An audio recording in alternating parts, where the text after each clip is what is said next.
Kia ora katoa. Good morning and a warm welcome to everybody. This morning, our first business on the 16th day of these hearings is the submission of the Christchurch City Council. Mr. PC.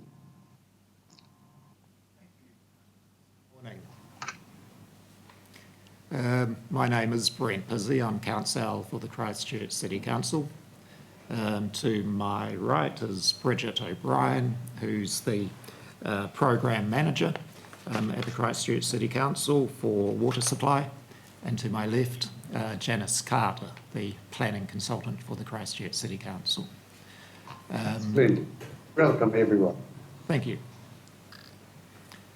Now, the full Christchurch City Council team of expert witnesses are sitting behind me, so if any questions come up, whilst any particular person is answering questions from the commissioners, there are other people available if needed to assist in the answers. Thank you. I understand that you've had an opportunity to read the legal submissions or opening submissions which were lodged last week, together with a summary of evidence for each of the council's experts. I think I should just go through with you the various items that I have, so that you can tell me if I'm missing something. Thank you. First, we have the original submission of the City Council and a further submission. We have from Greg Birdling evidence, an appendix and rebuttal. We have from Jeff Butcher evidence and a rebuttal. We have from Janice Carter evidence and a rebuttal. Thank you. We have from Belinda Margetts evidence and a rebuttal. We have from Bridget O'Brien evidence and a rebuttal. Michael Thorley, the same. Tim Chambers, we have an evidence statement. And we have the legal submissions that you've presented, Mr. Pissy. And we have read all of those documents. Have I missed anything? Was that's complete, is it? Possibly one, Commissioner, and that would be the joint witness statement that Mr. Thorley was a party to. Oh, yes, right. Thank you for reminding me of that. Yes, we certainly have that, and we've read that too. Now, coming to your legal submission, are you wishing to start with that? Yes, Commissioner. Now, have you got all the summaries as well that were filed last week? I think I have. Just let me check, just to take as an example.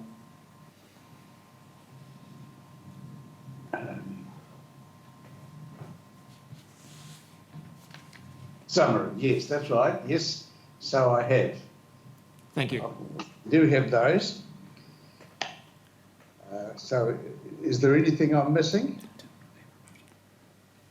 What was it? No. No, that's it. Thank you. Thank you. Well, now coming to your legal submissions, we have read them, but I certainly don't want to have you feel that we're not doing justice to it.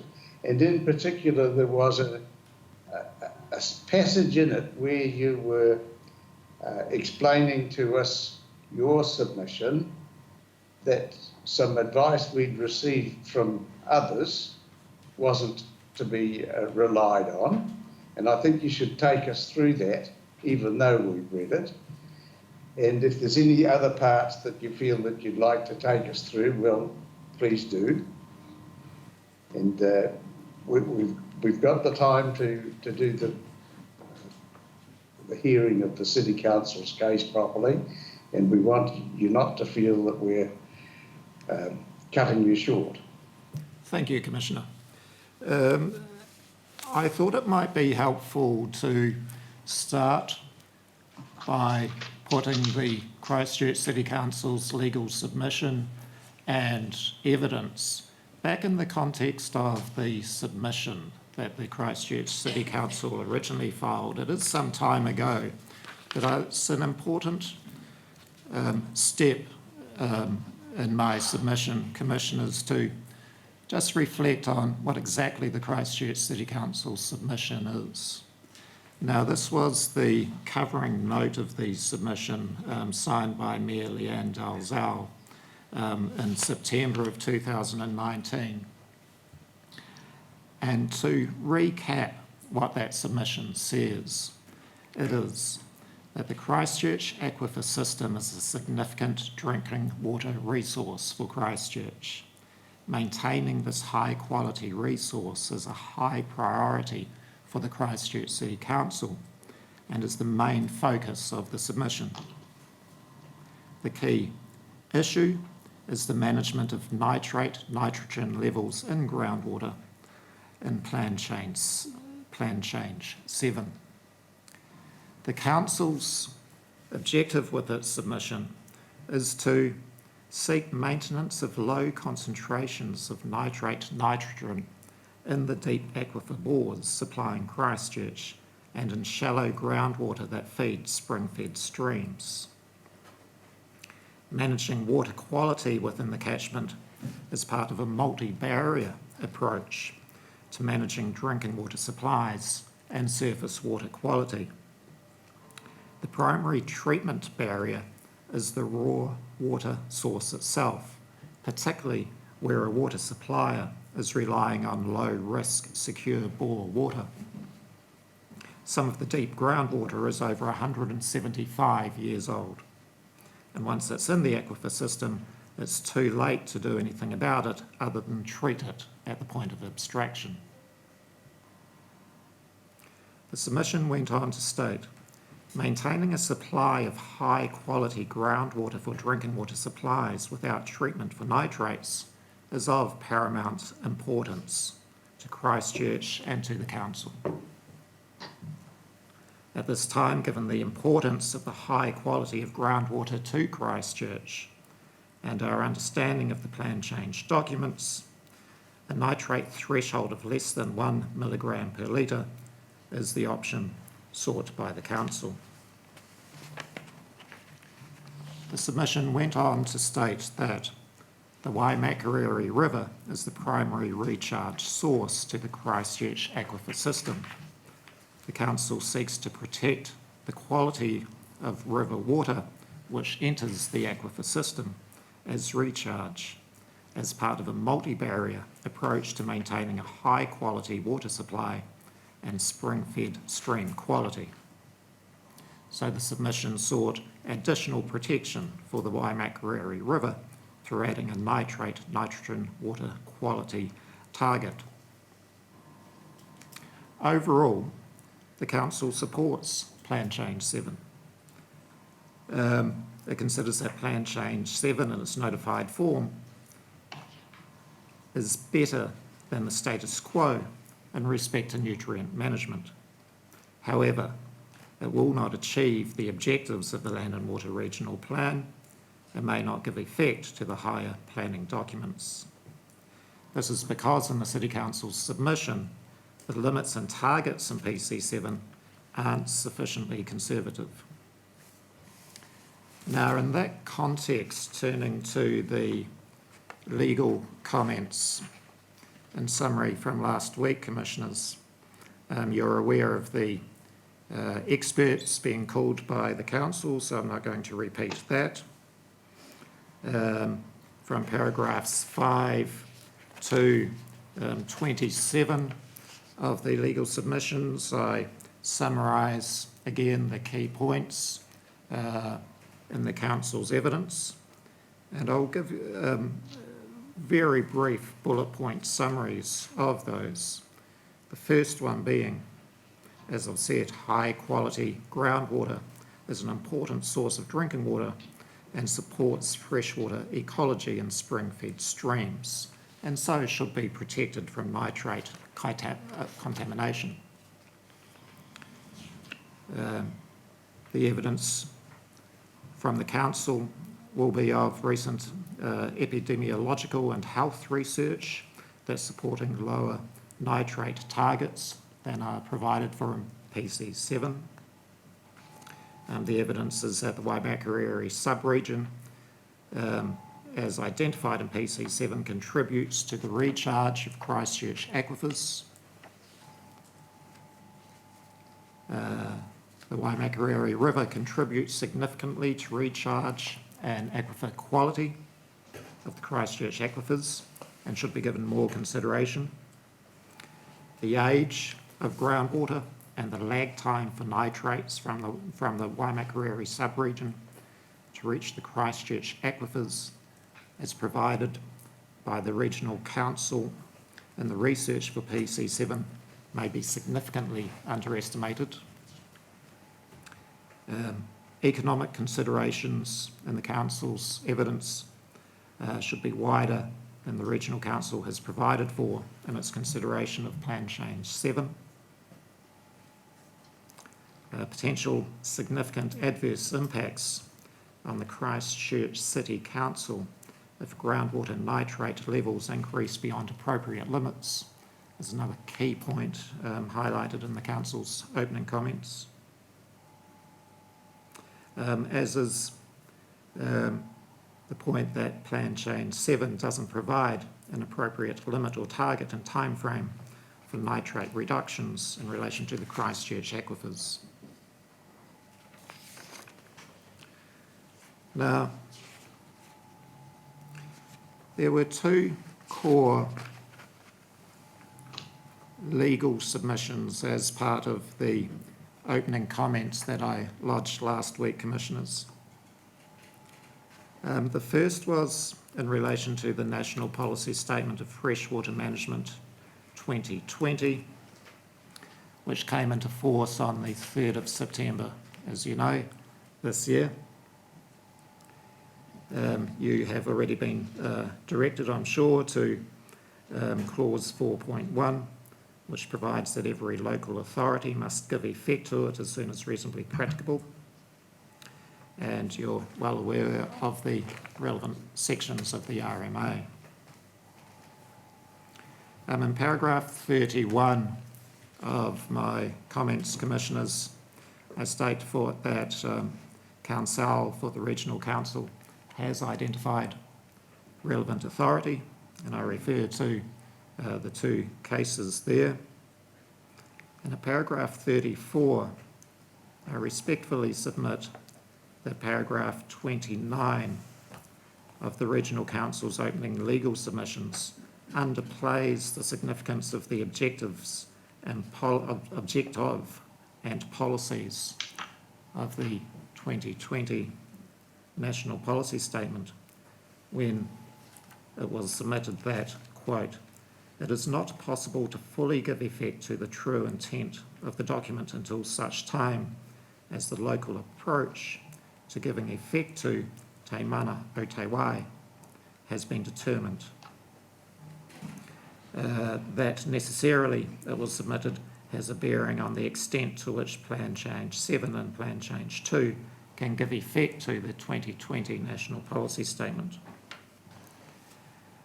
Now, in my submission, Commissioners, at paragraph 35, whilst the local approach to giving effect to Te Mana o Te Wai will not be determined for some years, the objective and the policies of the 2020 National Policy Statement are in legal effect now, and the decision on Plan Change 7 must give effect to them. And I then set out what that objective and policy 1, what the objective is, and that's paragraph 37 referred to policy 1 of the MPS.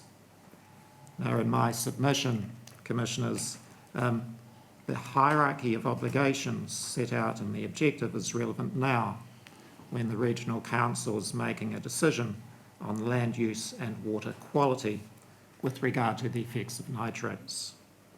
And that does warrant renewed consideration when weighing up factors relevant to the quality of groundwater. The 2020 National Policy Statement also introduces new bottom lines, as you know, for nitrate thresholds, and I refer to those at paragraphs 39 to 42 of the legal submissions. And at 43, the reasoning of the Regional Council officers, and this is fleshed out in Mr Thorley's evidence, the reasoning of the Regional Council officers' report of applying the protection of aquatic species threshold for spring-fed urban streams to groundwater, which is supported by the evidence of the City Council, still applies. As a result, in my submission, the Regional Council's reasoning in support of a limit of 3.8 milligrams a litre when PC7 was notified now also supports the new 2020 National Policy Statement annual median limit of under 2.4.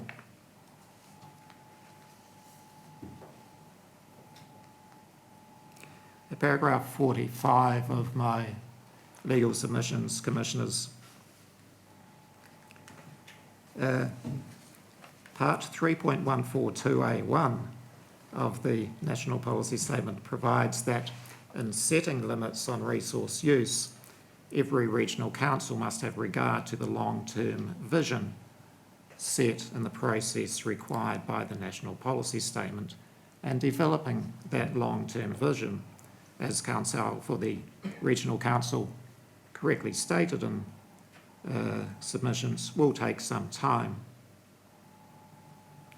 The implementation steps required by the National Policy Statement 2020 to manage achieving that outcome in an integrated way cannot, of course, be undertaken now in this hearing. However, in my submission, the Regional Council, through this hearing process, has the opportunity to use the guidance in the National Policy Statement 2020 when considering the appropriateness of the relief sought in the City Council's submission. So, whilst the 2020 National Policy Statement cannot be fully given effect to until there's local development of the Te Mana o Te Wai concept, it's submitted that this is not a barrier to making changes to PC7 now, so as to give effect to the objective policies and bottom lines when submissions provide the scope to do so. And the City Council submission on amending the tables in PC7 do provide that scope.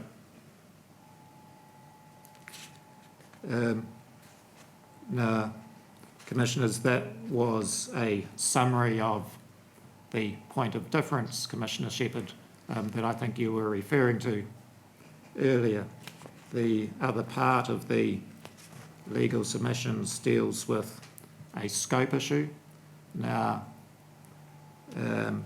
that scope issue... You don't need to go into that in detail, but I thought that the section on the scope, starting at your paragraph 55, where you join issue with others who've made some submissions on this topic, is something you might like to address. You see, you say the officer's report does not correctly state the law regarding the scope. And because that's making it a direct issue of not so much conflict, but differing interpretations of the law, I thought I should give you the opportunity to address that orally as well as reading what you've written.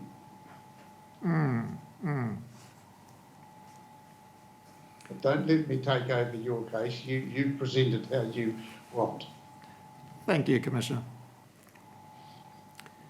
So, in paragraph 53 of the legal submissions, I refer to a passage in the 42A report which appeared to be stating that there was not scope within the process of this hearing to consider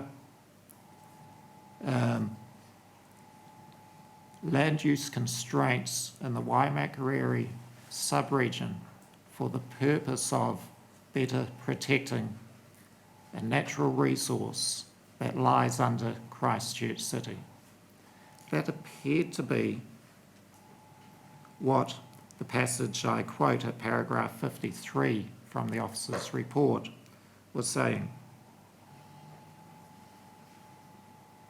Because it says that we note that setting limits for water bodies outside the Waimakariri sub-region, including Christchurch's aquifers, is outside the scope of the plan change. Now, it was interesting to note, Commissioners, that there was another document as part of the 42A report, which I refer to at paragraph 54 of the legal submissions, which was titled Plan Change 7 Submission Points Potentially Beyond the Scope of Plan Change 7. And in it was a list of potentially out of scope points identified by the reporting officers and a stated reason for that scope point being raised. I couldn't find the City Council submission point that was being referred to in the passage I quoted, paragraph 53, in that list. So I wasn't wholly clear on what the reporting officer's position was in this regard. So to put the matter in my submission beyond doubt, I referred to the legal framework for scope questions, which I say at paragraph 55 is quite properly set out in the legal part of the 42A report. And I referred in paragraphs 56, 57 and 58 to the authority that's referred to in the legal part of the 42A. And at paragraph 58, the summary of that position, which again is there's no difference here in my submission to that in the Regional Council legal part of the 42A, the court endorses a bipartite approach to the scope question. As a result, a precautionary approach is required to receipt of submissions proposing more than incidental or consequential further changes to a notified plan change, as this could be inconsistent with the principle that people are entitled to see notified, robust Section 32 assessments so that the assessments are done and so that people are aware of potential changes that might affect them. Now, paragraph 61, in my submission, I apply that scope approach to the notion that consideration of Christchurch groundwater or effects of nitrate on Christchurch groundwater is outside the scope of this hearing. And my submission is that the resource being managed by this plan change is the use of land and freshwater bodies in the Waimakariri sub-region insofar as it's relevant to the functions of the Regional Council. That use of land has an effect not only on groundwater in the Waimakariri sub-region, but also on groundwater in the Christchurch aquifers. The City Council submission seeks a change to the provision amended in the plan change so as to make the provisions more appropriate for achieving the groundwater outcomes. In my submission, the Christchurch City Council submission is on the change that is proposed in the plan change. One of the reasons for the Christchurch City Council making the submission is to better protect the source of Christchurch's drinking water. The fact that this was not the Regional Council officer's intent in drafting the plan change is in my submission irrelevant. It's not the drafting officer's intent that defines the scope of the plan change, it's the proposed plan change itself. And my conclusion at paragraph 63 is that the submission is on the provisions themselves and is about the environmental effect of activity that would be enabled by those provisions. In my submission, it's clearly within scope as it addresses a change to the status quo advanced by the proposed plan change. And as is clear by the range of submissions on this very point, reasonable readers of the plan change could expect a plan change decision that may vary the tables highlighted in the City Council's evidence so as to achieve improved environmental outcomes from use of land and for freshwater, not only north of the Waimakariri River, but also under Christchurch. So that, Commissioner Shepherd, was, again, a summary of that point of difference with one passage in the 42A report that appeared to be somewhat ambiguous as to the position of the Regional Council officers. Well, that's a helpful clarification for me. Thank you, Mr. President. Thank you. Now, that is my summary of the Council's legal submissions, Commissioners. One point I would like to add, with your leave, to that is to do with discussion of the, shall we call it, the precautionary principle. Yes. And I put that in air quotation marks, Commissioners. It's not something that I've... I did encourage you to come into that topic. I was wondering whether you might. Thank you. Please continue. Thank you. Now, the term precautionary approach is used in several places in some of the evidence lodged by the Christchurch City Council. Dr. Chambers refers to a precautionary approach to nitrate management to better protect public health. He refers to, I emphasise there, a precautionary approach to public health. Now, he's not describing anything that I'd term a precautionary principle in RMA type parlance. He's describing an approach to a risk to public health. Ms. O'Brien's evidence favours a precautionary approach being taken to risks to the drinking water supply to Christchurch. The context of her describing that precautionary approach is very straightforward. It's having a better protection of the health of Christchurch users of drinking water by reducing risks to their water supply.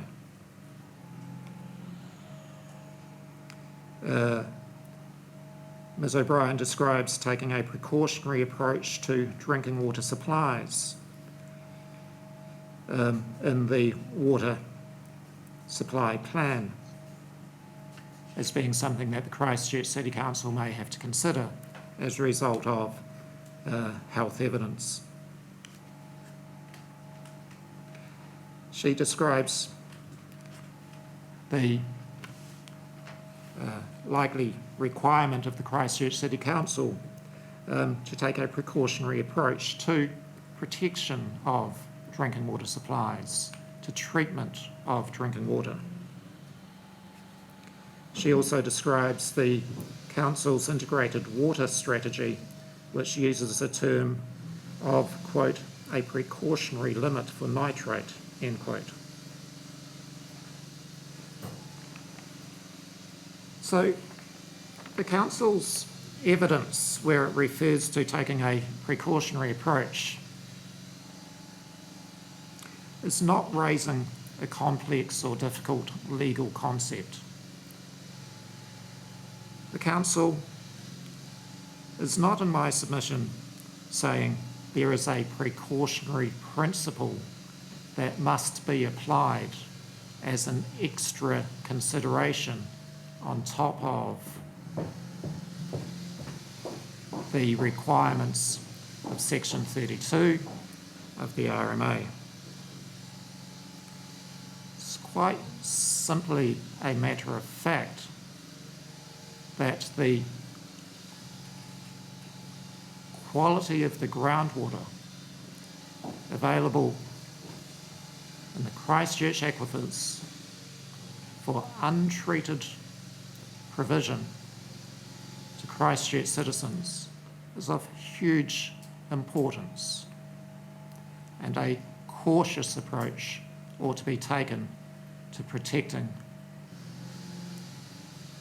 that valuable resource from risks.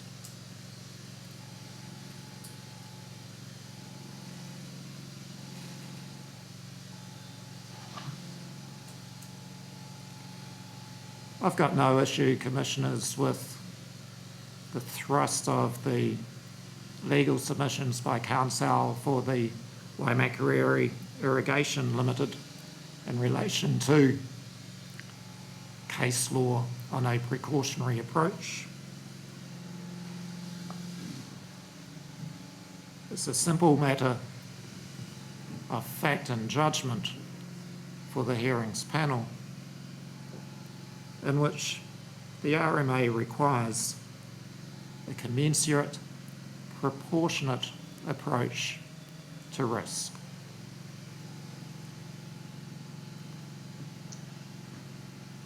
Well, thank you for that clarification and explanation, Mr. Pissy. Thank you. Thank you. I've got no other parts of my summary of my legal submissions. I'll answer any questions. Thank you. Commissioner Van Voorthuizen, is there any questions of Mr. Pissy? Yes, there's just three parts of the legal submissions that I'd like to ask you some questions about, just to help me understand the Christchurch City Council's case better. The first one's at paragraph 11 of your legal submissions. And it's regarding the upper limit of 1 milligram per litre for the drinking water in the Christchurch City aquifers.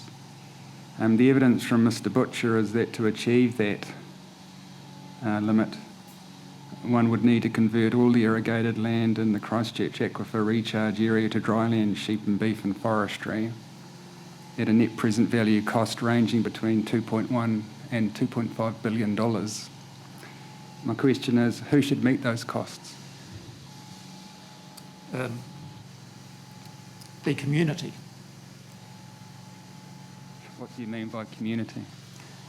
It's a cost for all of society.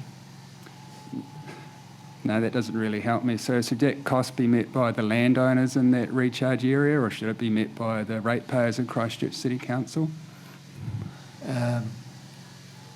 No, it's not the Christchurch City Council submission or evidence that it should be met by the ratepayers for the Christchurch City Council. The ratepayers of the Christchurch City Council pay rates for provision of services within the Christchurch district. So is it your submission that those costs should fall on the landowners in the recharge zone? Yes, they are costs that fall on landowners directly, yes. And the reason for that? The reason for that? Yeah. The Resource Management Act as a whole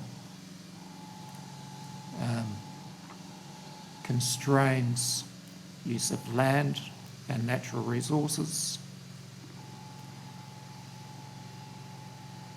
in order to meet the objectives of that Act. There is not provision in the Resource Management Act for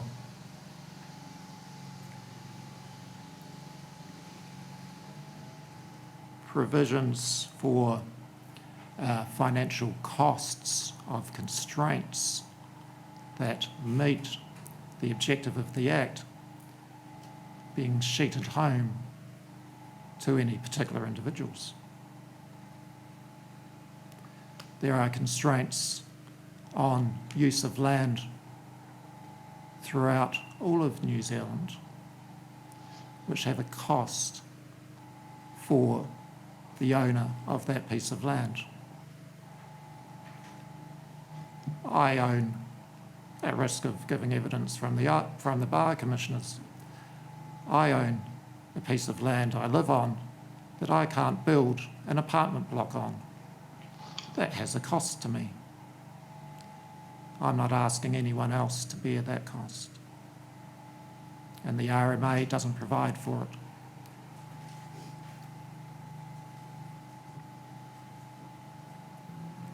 At what level of nitrate, nitrogen in the Christchurch deep groundwater aquifers does the City Council consider it would need to commence treatment? I might leave that to evidence commissioners, if that's all right. I think that would be Ms O'Brien. Okay, so what level of nitrate, nitrogen in the groundwater would treatment need to commence at? I can't recall from the evidence. I say in my evidence that I think that at 1 milligram per litre we're going to have to start considering considering treatment Okay. based on the new health evidence that's in Dr. Tim Chambers' evidence. Okay. We've received a memorandum from the Regional Council that was prepared at our request to help us better understand the modelling data. It's the 28th of October 2020 memorandum, which shows that even if all of the land in the aquifer recharge zone was converted to dryland sheep and beef and forestry, that the levels in the aquifer might continue to increase, and they wouldn't get back down to 1.0 until about 2080 or so, and they might peak at about 1.75. So I guess my question is, would the City Council need to treat its groundwater regardless? Possibly, but the other approach would be to mix or to blend the water.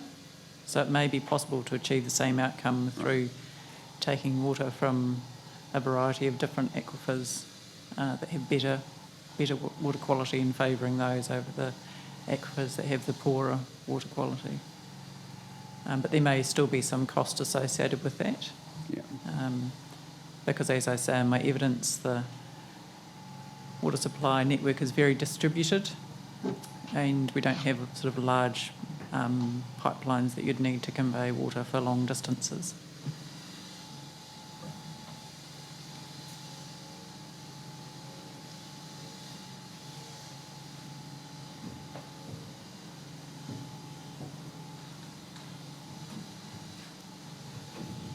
And my next question arises at paragraph 21. We say the expert evidence is that the sub-region contributes to the recharge. Would you accept that not all of the experts would agree with that, and that some would say there's only a potential for that to occur? Yeah, Commissioner, perhaps that should be the expert evidence for the Christchurch City Council. Okay.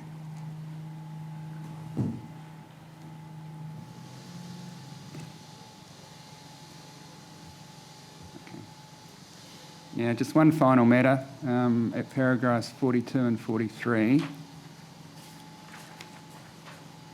and particularly the last part of 43 regarding the new MPS 2020 and a suggested annual median limit of 2.4. Just want you to help me understand that, and this is probably me not remembering things properly. Table 6 of the NPS FM now does set a national bottom line of 2.4 for nitrogen toxicity, but the equivalent bottom line in the MPS 2017 was 6.9. So I'm just wondering how you equate the 3.8 to the 2.4. Or is there someone in your team that'd be better to address that? It would be better if it's addressed by someone in the team. I'm not sure whether that's... And I'm happy for them to address it when we come to them so they can think about it in the meantime. Thank you. Well, it might be best to leave that to the Evidence Commission. All right. Thank you. Thanks.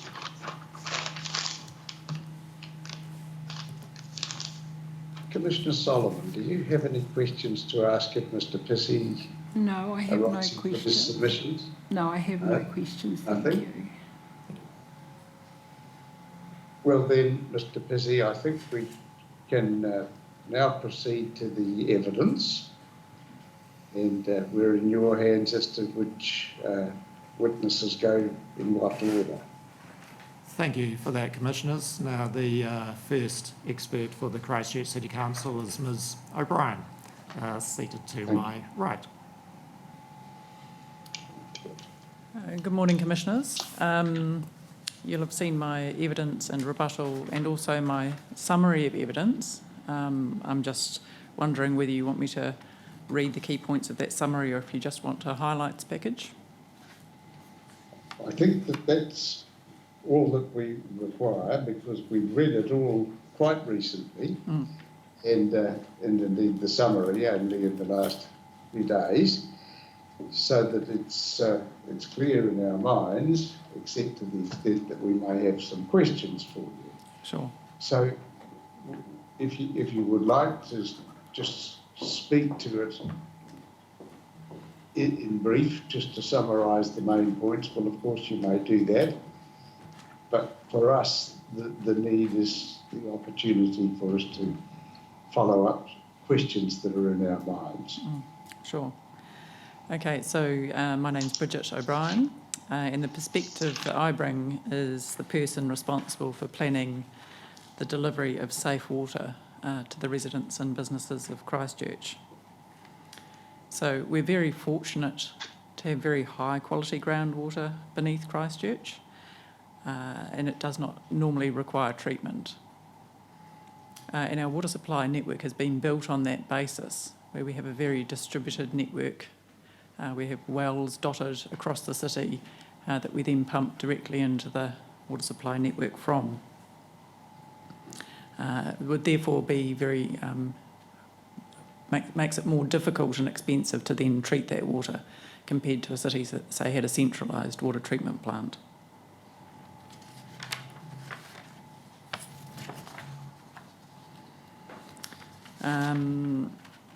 Dr Tim Chambers is giving evidence on the health effects of nitrate in drinking water with regard to colorectal cancer.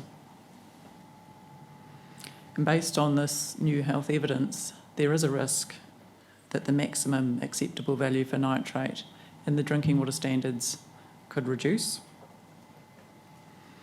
And as a water supplier, we also have to take a risk-based approach in preparing our water safety plans as required by the Health Act. And I think it's also useful just to refer to the principles in the Ministry of Health's framework for water safety plans, particularly, this is at paragraph 12 of my summary, particularly Principle 2, which is protection of source water is of paramount importance, and also Principle 6, that a preventive risk management approach should be applied.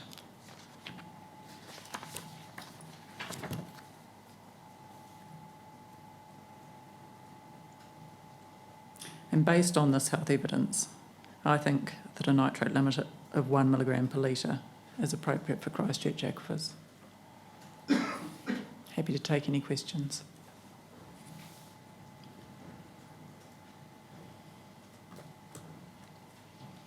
Well, thank you, Ms O'Brien. Any questions, Commissioner Van Voorthuizen? Just a couple, just a very simple one to start with. Just remind me, who approves the water safety plans? The drinking water assessor. So the drinking water assessor is appointed by the Ministry of Health, and they review and approve the water safety plans and ensure that they comply with the framework. Okay.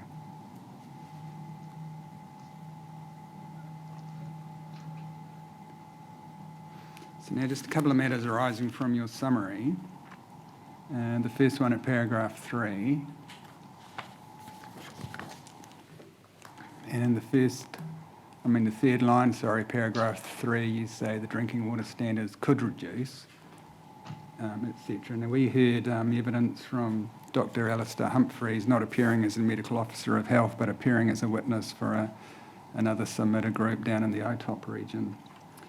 And his evidence to us when we asked him about these matters, he's on a national nitrate drinking water standards group. I can't remember the proper name of it, but he told us about it. And his evidence to us was that it was uncertain whether or not the drinking water standards would change. And he said if they did change, that would be some time, several years away at least.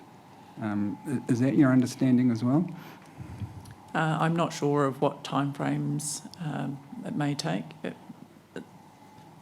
to change the drinking water standards, or how long they may take to change the drinking water standards, but I'm aware of that, the nitrate research that Dr Tim Chambers is involved in and that Alistair Humphreys is helping oversee, and that has been commissioned by the Ministry of Health to look at the health effects of nitrate in drinking water, and therefore will be used to review the current maximum acceptable value in the drinking water standards. Yeah, I guess my question was more focused on the time frame that Dr Humphreys told us about it. Is your understanding that it would be at least several years away, or do you just don't have any? It may or may not be several years away. My understanding is that if the Ministry of Health thinks that it is urgent, they can make changes to the drinking water standards quite rapidly.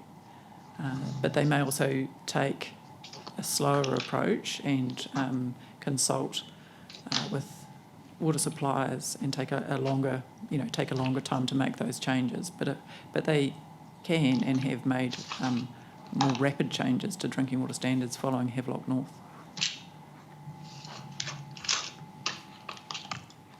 Just at paragraph 12 and the principles, drinking water safety, and principle 2, protection of source water.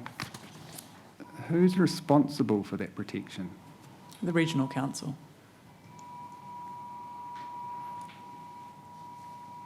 We do everything that we can to protect source water as much as we can, but we're reasonably limited in our ability to do that, especially when the catchment area for our aquifers is so extensive.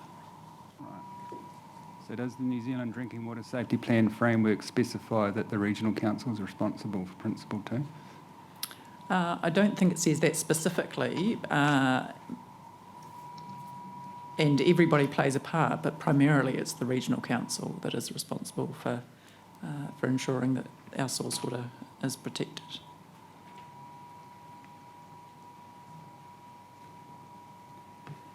All right, thanks. That's the only things I wanted to ask you about. Commissioner Solomon, any questions of Ms O'Brien? Yes, I just have one. At your paragraph 8 in your evidence summary, where you've points of agreement with the Waimakariri District Council, you talk about a community supply being more important than any other uses. In light of the NPSFM and its 3 priorities, would you still think that? Oh, sorry, I was thinking there about other uses, for example, for irrigation, for example. Totally acknowledge that Te Mana o Te Wai takes priority in terms of protecting, the water itself as the top priority, but in terms of the use of the water, I guess, drinking water takes priority over other uses. But yes, I acknowledge that it's the second priority for Te Mana o Te Wai. Great, thank you. That's no more questions from me, thanks.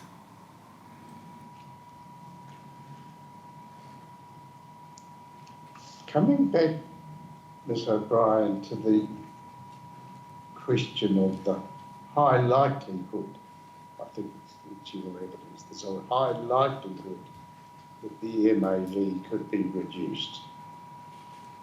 Is that your own judgment, or are you relying on Dr Chambers or somebody else for the assessment that it's a high likelihood? Well, that's purely my own judgment based on the health evidence. So in coming to that judgment,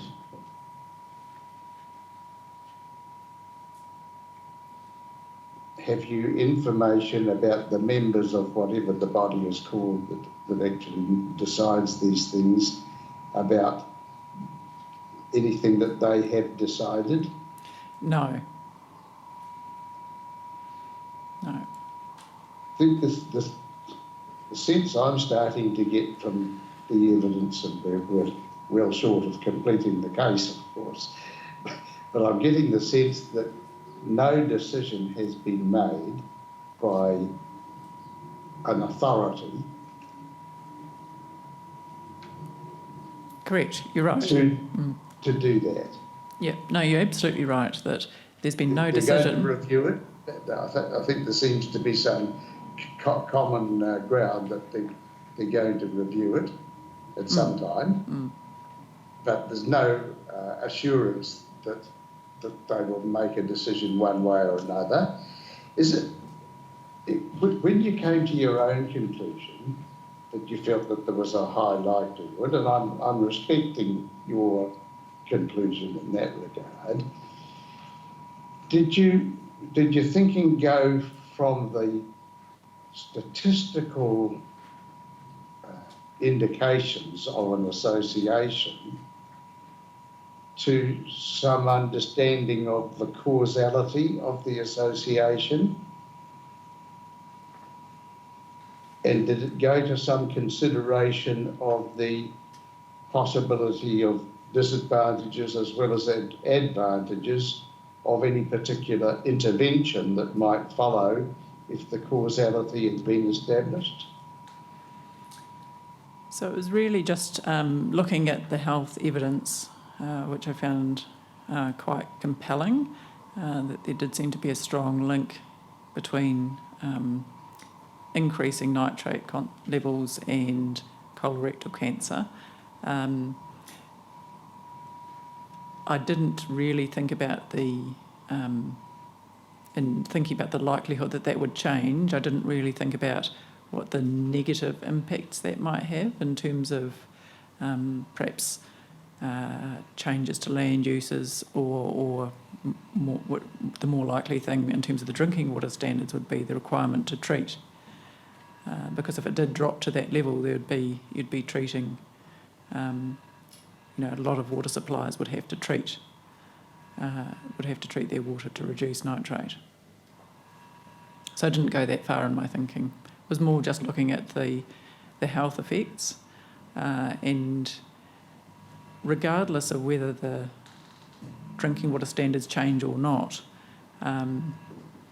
in preparing our water safety plan, we take a risk-based approach, and we're not limited to just complying with the drinking water standards.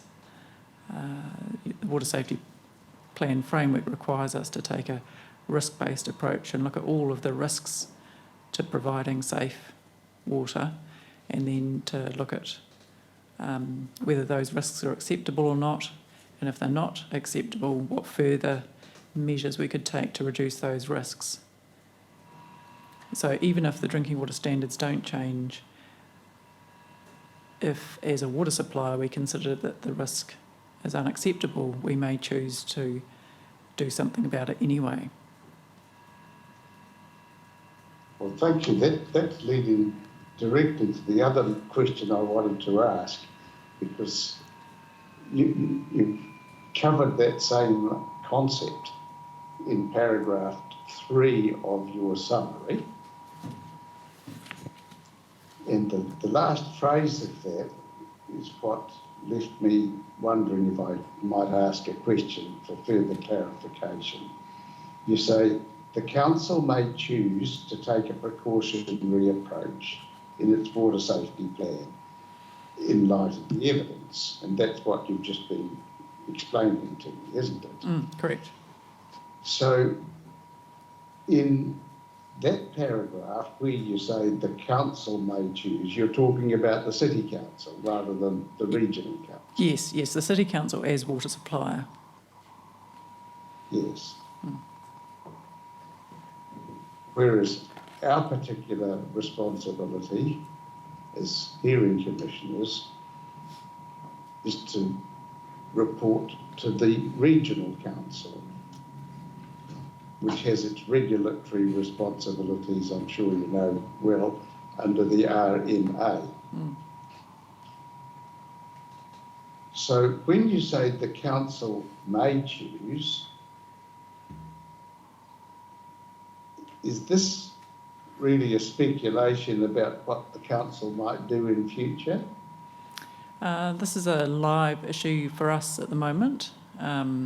We're due to resubmit our water safety plan for Christchurch by the end of the year, and in doing so, we'll be reconsidering the risks that we've identified to our water supply, and we're going to be looking specifically at the risk of nitrate and whether we should be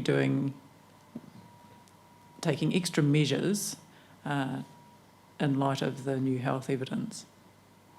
Yes.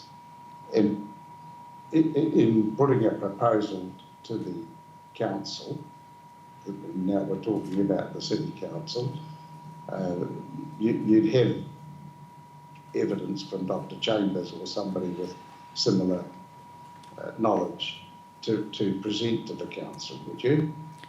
Exactly, but although the water safety plan is prepared by staff, it's not. We don't. We present it to the councillors, but they're not involved in the preparation of it or in the risk assessment itself. Well, thank you for that clarification, and we're grateful for you preparing your evidence and coming to give it and answering our questions today. Thank you.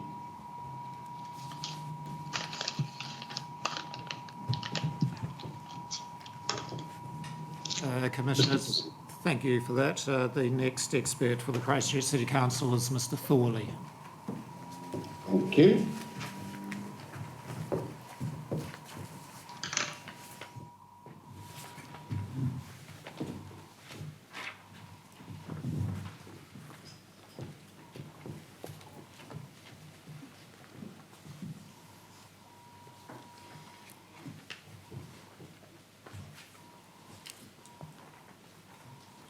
Good morning, Mr. Thorley. Good morning.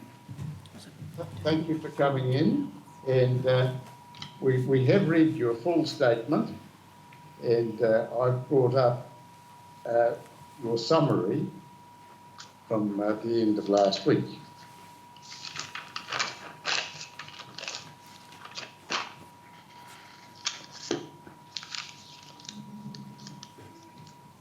Now, we also have seen your rebuttal evidence, and we've read that, so we don't need you to read either the original evidence statement or the summary or the rebuttal. But if you wish to introduce your evidence with a few comments, well, this might be at the appropriate time to open the situation. Thank you. I'll just run through my summary of evidence and just provide some brief comments on that. And I won't take long in doing that. So the first point is that as I'm sure you're aware, the drinking water supply for Christchurch is solely sourced from groundwater from about 142 bores across the city that take from a range of aquifers, although that take is increasingly from deep aquifers, which we refer to as aquifers basically 2 to 4, and aquifer 1 is slowly but surely nearly retired from primary use or across the city, and that is to access deeper, more secure bore water that typically doesn't or hasn't needed treatment in the past.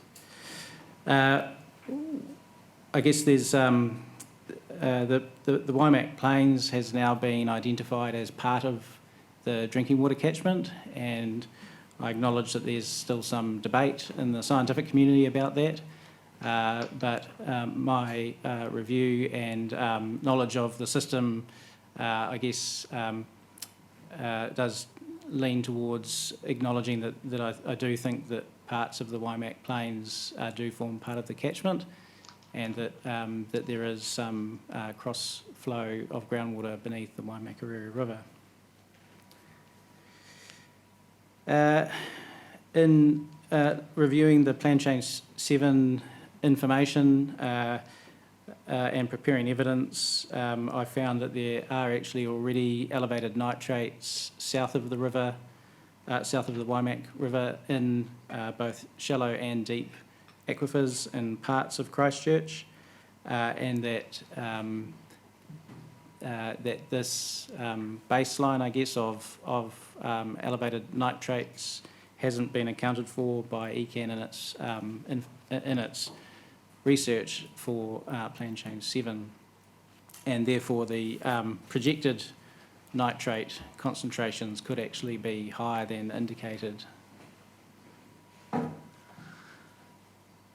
I note that the 3.8 milligram per litre target used by ECAN is critical to setting the nitrate loss reduction targets in Table 8.9 in Plan Change 7, and that a change to those targets or those water quality thresholds in groundwater are likely to have require further nitrogen loss reductions if a lower target was adopted, such as the 1 milligram per litre or the 2.4 ppm set out in the MPS 2020. I've also made the point that the nitrate incursion seems to be happening faster than initially indicated by ECAN, although I note, and I've only very briefly read the answers of the officers to your questions, that there does seem to be some acknowledgement that there could be faster inflow based on the age determinations. But my review of the data really indicates that there are some, there's evidence of nitrates already been in deep groundwater that are elevated above what would naturally occur, and therefore we're either seeing, well, we're probably seeing both past effects of past land use and also that that nitrate getting down through the aquifer system more quickly than indicated by the officers in the earlier work at least. And in order to meet the 1 milligram per litre nitrate target, further nitrogen loss reductions would be required in the order of, based on the ECAN analysis, in the order of 80%. And because of the indications of faster inflow and the, I guess, the ambition to achieve the lower target more quickly, that a larger nitrogen loss reduction target should be considered in the first 10 years and then higher loss reductions in subsequent periods, as indicated in the CCC submission. I also consider that the Waimak River is a key recharge source to the Christchurch West Mountain groundwater system, and that maintaining a high quality water in that river for the purposes of recharge to the aquifer system in Christchurch is of very high importance to maintaining a high quality drinking water supply to Christchurch. Thank you. That's. Well, thank you, Mr. Thorley. Shall we proceed to some questions that are in our minds? Yes. Commissioner Van Voorthuizen?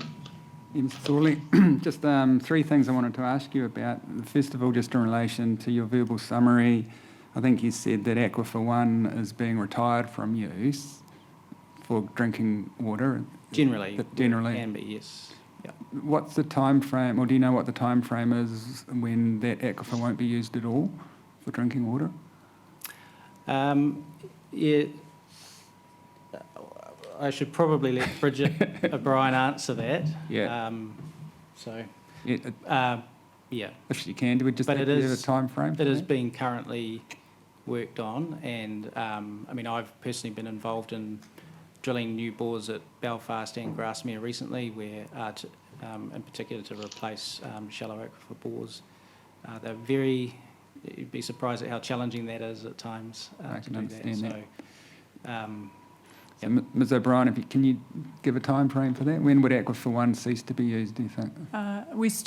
There are still some Aquifer 1 bores that are secure. So, for Okay. example, at Montreal, which is all of our pump stations are named after the street, so which is on Montreal Street in Central City, it does have, even though it's Aquifer 1, it does appear to have quite secure groundwater at that point. But generally, we're trying to retire the Aquifer 1 bores because they're shallow and more vulnerable to contamination, but we still do have a small handful that we'll probably keep for some time yet. Okay.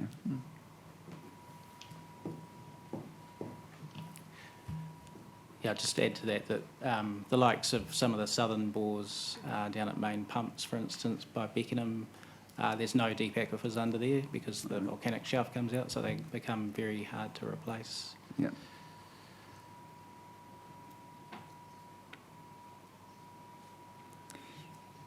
In paragraph 92, from the evidence in chief,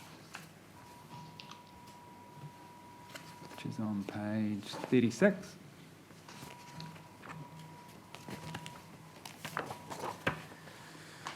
So just the very last line of paragraph 92, you say, so that 1 milligram per litre can ultimately be reached. What did you have in mind when you wrote ultimately? Is it decades, centuries, thousands of years? I think that it depends on where you are in the system, and I acknowledge there's still some uncertainty about how long it's going to take for changes to roll through the groundwater system. And I guess I was expressing there some frustration that there wasn't a little bit more work done with the modelling to more clearly articulate that, because I think, I guess, time got away on ECAN, and yeah, there's certainly possibilities to look at that in the modelling work that was done, but I do think it would likely take decades, but for instance, if the closer you are to the WIMAX source, the quicker it will take. For instance, some of the southern bores where the projected nitrate plume coming from the upper part of the WIMAX plains is likely to take significantly longer. So the sooner that you get onto that, the sooner it can start to be reduced. But you were thinking decades rather than centuries. Yeah, I don't think it's centuries. No, I mean, you've got to be very careful about interpreting groundwater ages. They tell you how long the water has been there, but not necessarily how long it might take to get there. Now, you know, you can have a measure of very old groundwater, but when you start pumping it, that can change the flow path and introduce quicker flow down into those bores. So, and we've seen that with the range of average residence times from the isotope data, but when you look at the minimum residence time that's also apparent in those samples, it does indicate, younger water, much younger water in those samples. So there, you get a mixture, a whole range of ages, and the average can be a little bit misleading in terms of how what the composition of that water really is. So. Okay. Just the last matter was that your paragraph 149. 3.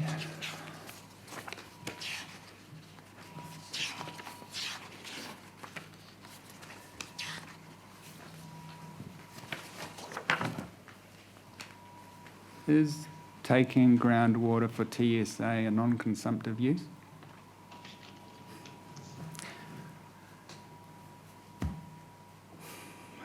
That depends on how you construct your water balances. It can be, but it depends on how you set your groundwater limit. And I believe that it can be a non-consumptive use. Obviously, it's changing the flow path, and there are some changes associated with it. But when you're doing water balances at the scale of the whole catchment or the whole sub-catchment, you typically take account of the exchanges from groundwater to the surface water bodies, and then only allocate sort of what's left, the net storage. And so if you've accounted for your streams in that water balancing, then taking groundwater and shifting it to the surface water body as an integrated water balance can be considered non-consumptive. So in light of that, you'd say it'd be non-consumptive at a catchment level rather than being non-consumptive just in terms of the groundwater? There will be localised effects that need to be worked through, but at a catchment water balance which is the scale at which these allocation limits are usually done, it is within that balance. So, because the groundwater allocation tables in the plan set a limit for groundwater, and if you're taking groundwater for TSA, I was struggling to see how that's non-consumptive because it's coming out of the groundwater and not going back into the groundwater. Yeah, and it depends on how you've done it. So I guess where you've, in some areas of Canterbury, the surface water takes from groundwater-fed water bodies are included as a single pot. So they're treated as basically groundwater takes, and that's how the allocation limits are set. If they're stream depleting?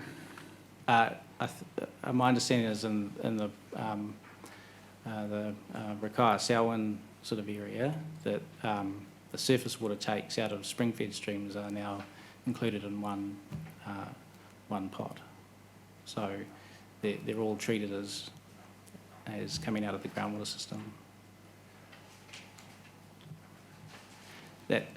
And when I've done limits in the past, like down in South Canterbury, when I used to work at the Regional Council, you can take quite a bit more of an integrated approach to, for instance, for the some of the southern foothills rivers, I actually worked out what the total recharge was, and then took out the mean flow of the groundwater-fed streams out of that. So there are ways and means of integrating these things so that things like TSA can be managed more as a non-consumptive take. All right, thank you. No further questions. Commissioner Solomon? Yes, I've just got one question. Do you have any knowledge of the Kaiapoi rivers? Hydrological knowledge of the Kaiapoi rivers?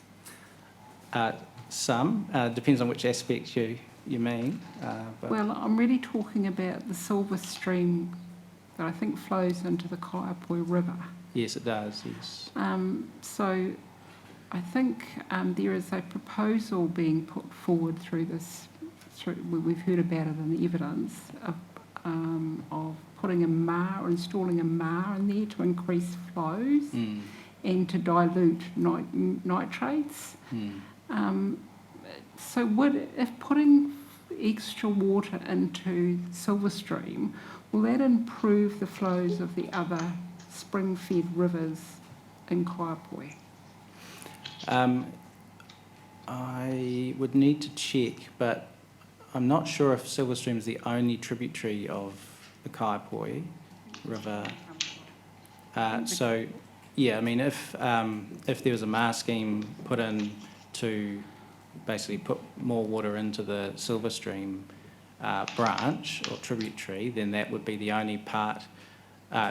It would benefit silver stream and downstream of its confluence at the Kaiapoi River, but it wouldn't necessarily, depending on what the details of it are, wouldn't necessarily benefit the CAM, for instance, if that's a tributary. So, and Yeah.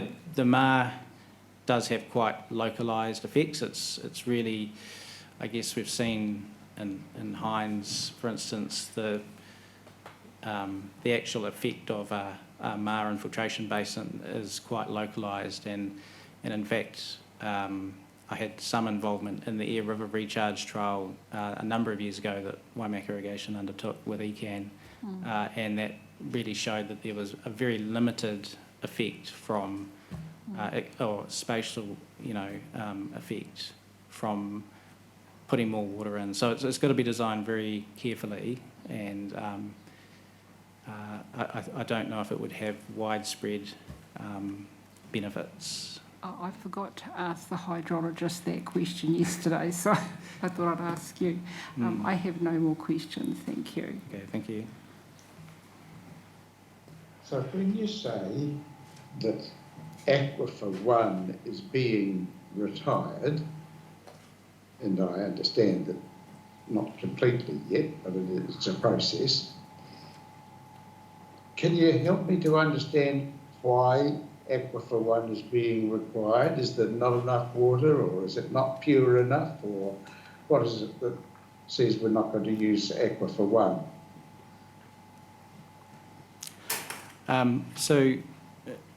Generally, the Aquifer 1, it depends on where you are in the city. Aquifer 1 does have older water in it in parts, but it also has very young water in it in parts. So out west, you have, they used to run the Harewood bore out by the airport, which had water much younger than 10 years. It was very young water, and therefore didn't meet the bore water security provisions in the drinking water standards. And again, I come back to Bridget O'Brien's comments about risk, in that the Aquifer 1 is generally more prone to surface influences than the deeper aquifers, and so when you're making decisions on I guess spending on infrastructure, you would typically go to the more secure source that's more clearly going to meet now and future, present and future requirements. So it's basically because Aquifer 1 is seen as being more connected to the surface. There's a number of springs and conduits. There's a number of risks with a lot of shallow bores that have been historically drilled into Aquifer 1, which open up pathways. There's a whole lot of reasons for increasing the risk of surface connection, and therefore the potential for pathogens to get into the supply. That's not the case everywhere, but that's the general risk with Aquifer 1. And it's unfortunate because it actually is a very good yielding aquifer, and it's quite hard to replace that capacity with some of the lower yielding deeper aquifers. I do note that there are higher, in some parts, higher nitrates already in Aquifer 1 too, and generally the deeper aquifers have lower nitrates. Do you know what concentration is? I've provided maps of that in my evidence. So if I can point out. You refer to the map by all means. Don't expect me to understand it. You just answer my question if you can. Well, it was a good map. So, yeah, so that was figure 10, and we tried to provide a sense of the change in nitrate concentrations with depth, and you'll see on this sort of southern part of the city and then the northern part of the city, there's a number of shallow bores that do show elevated nitrate concentrations, and we have presently seen concentrations in the shallow aquifer in the sort of anywhere up to the MAV actually of 11.3. So Thank you very much.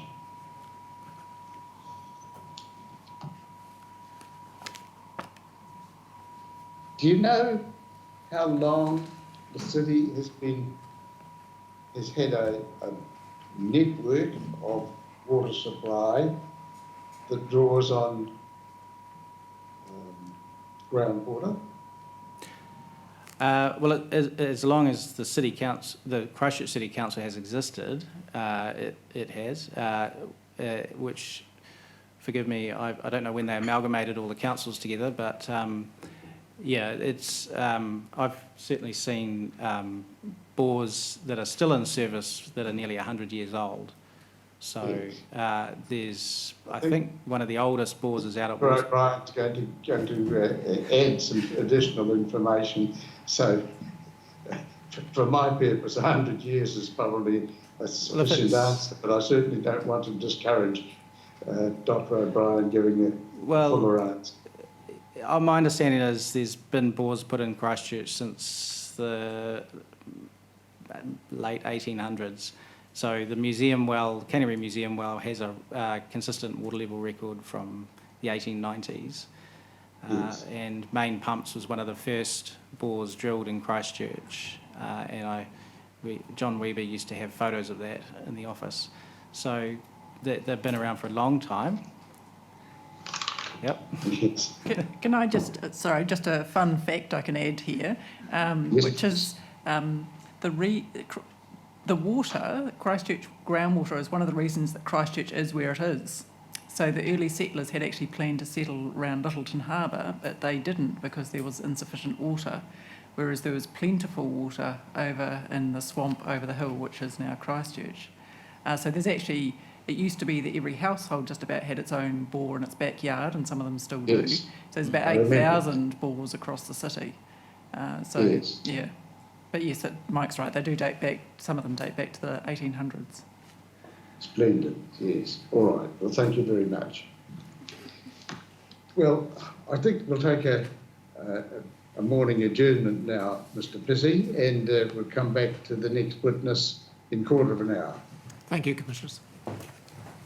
Now, Mr. Pissy, you may continue with your next witness, please. Thank you, Commissioners. The next witness for the City Council is Dr. Chambers, now seated to my right.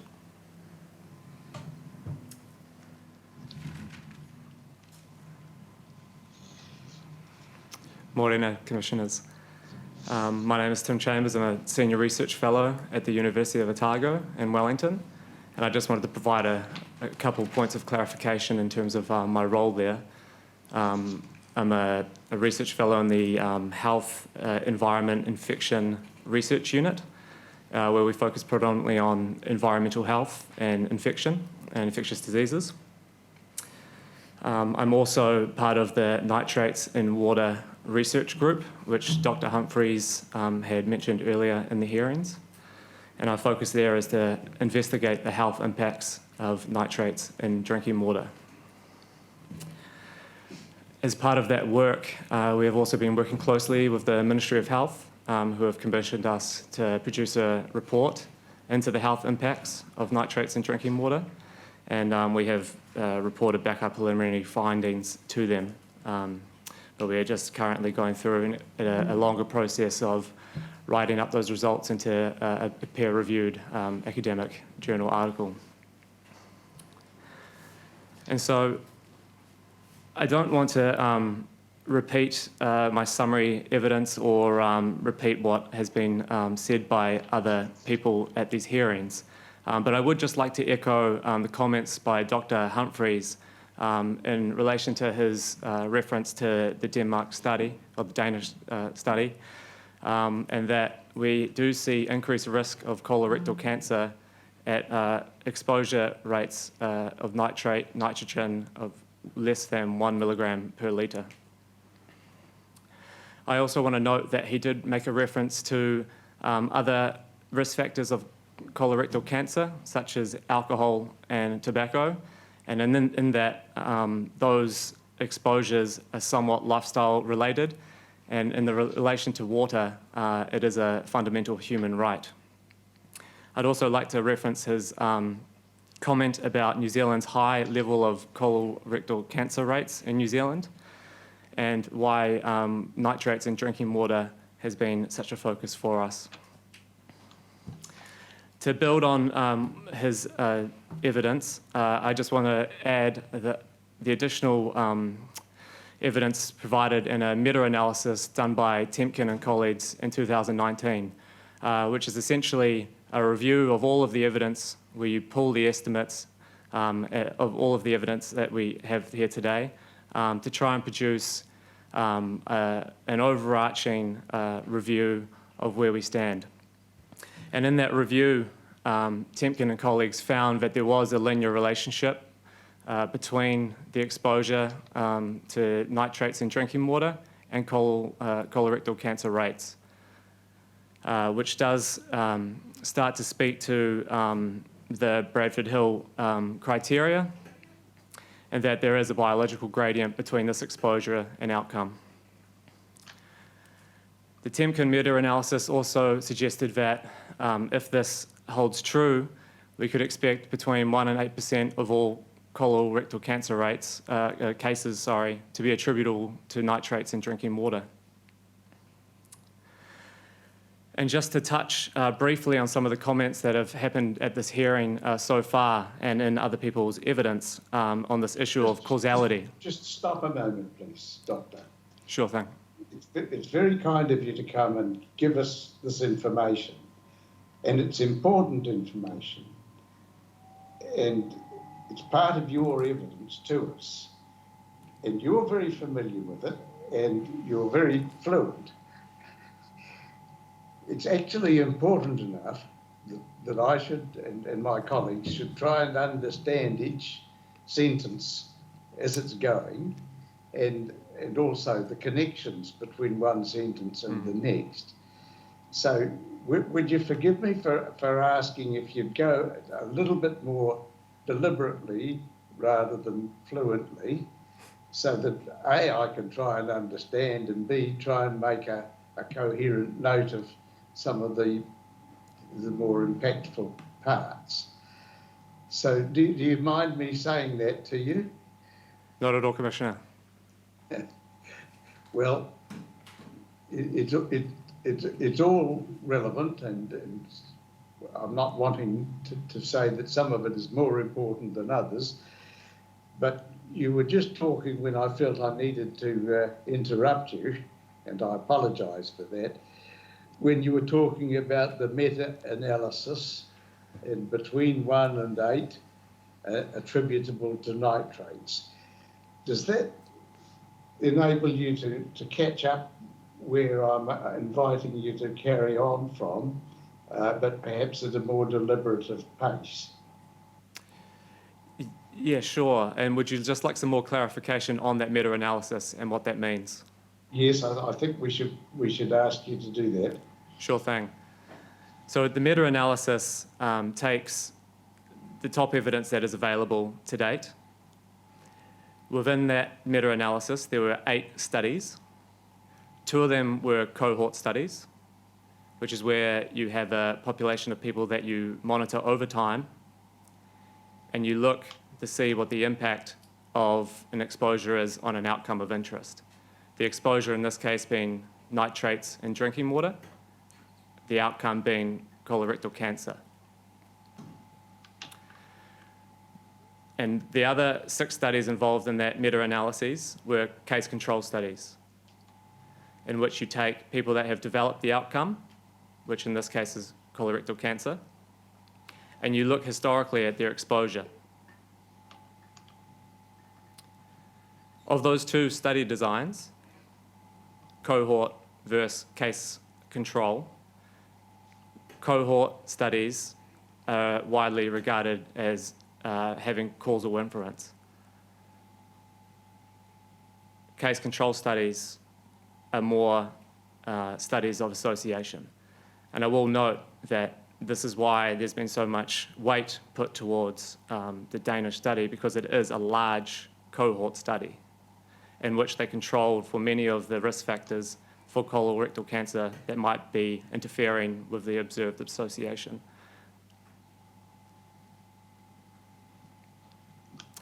So the meta-analysis essentially takes all of the underlying characteristics of those studies in terms of the population, the number of cases, and the effect size, to then generate an overall estimate so that you're having much higher statistical power to be able to determine if there is, in fact, an association.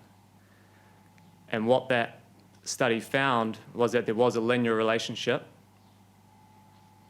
between increased rates of colorectal cancer and exposure to nitrates in drinking water.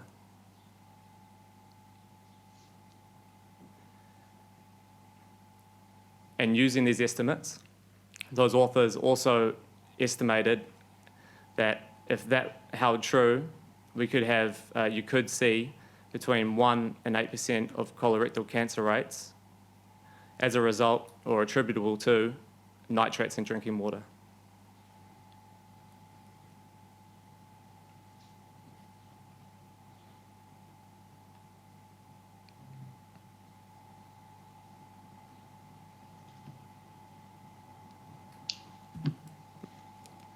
Thank you. No problem. I just wanted to touch on one other point that has been raised, and it's regarding the assumption that we should wait for the World Health Organization to move the MAV before we make changes to our MAV.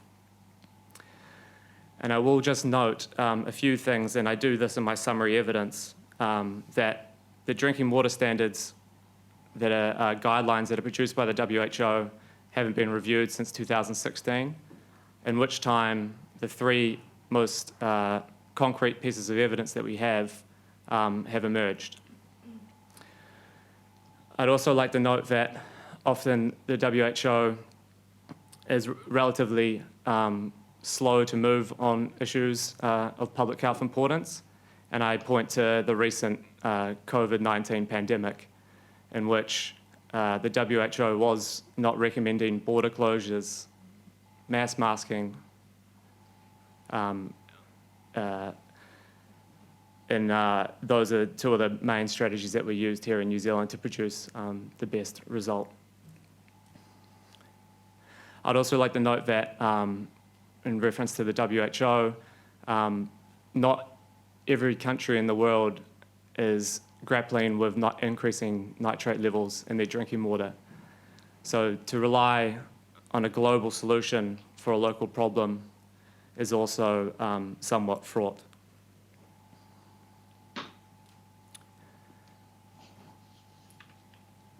So outside of that, those are my main additional points to my summary evidence, and I'd be happy to take any further questions from the commissioners. Thank you. Yes, thank you, Doctor. And thank you for providing the summary that you did in the last few days. That's helpful to us, of course. Questions for Dr. Chambers?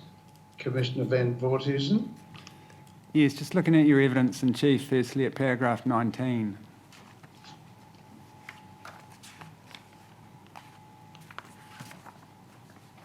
And you say there's an associated with an additional 4% relative increase, and in your verbal summary you mentioned a 1 to 8% increase, and I was going to ask you what the margin of error was on that 4% plus or minus what, because nothing's precise in these kind of studies. So is the answer to that it's 4%, the range is 1 to 8 and sort of 4%'s in the middle? Correct. Yeah, okay, good.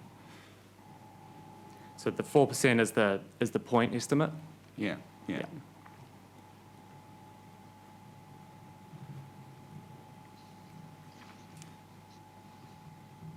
in paragraph 22, we simplify that. If you say, if we assume the baseline risk in the Canterbury area is 100 cases per year, I was thinking, what's the actual number of cases per year?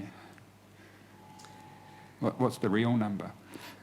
In the Christchurch DHB, it's around a similar margin. I can provide that to you after this, if you'd like, because I have the breakdown of the most recent rates in New Zealand by DHB. So the real number's around about 100 also. Yeah. Okay. But I will just add that we don't know what the underlying baseline risk is. We know what the observed risk is. So a baseline risk assumes that there's some level of risk of developing that outcome in the absence of all other exposures. You lost me there. Yeah. I have to try and think through how to explain that a little bit more. But there are other risk factors that Yes. increase the number of colorectal cancer. Smoking, drinking. Yeah, etc. exactly. Yeah. So the baseline risk is actually what you would assume the rate of that outcome would be in the absence of those other lifestyle factors. Okay. Yeah. So it is, and I've tried my best here in paragraphs, I think it is 20 to 23, to try and give a practical example of the difference between a baseline and relative risk. Yeah. Okay. Yeah. Yeah.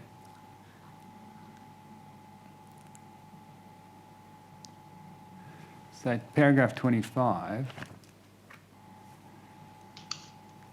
that particular study there, you say that this is towards the bottom of page 7, the authors found a statistically significant increased risk above a level of 8.87 milligrams per litre. What was the level of increased risk? The actual observed rate ratio, it's not in here, but I can get that to you Okay, after this. thanks.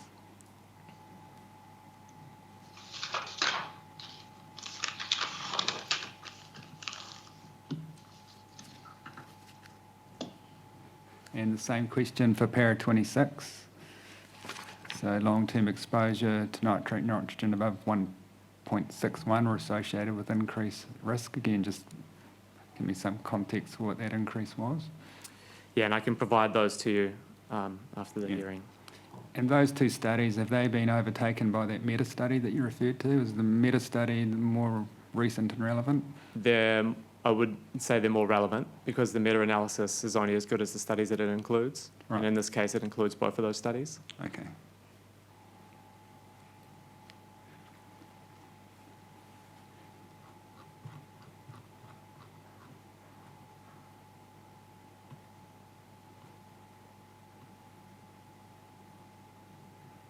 Paragraph 35.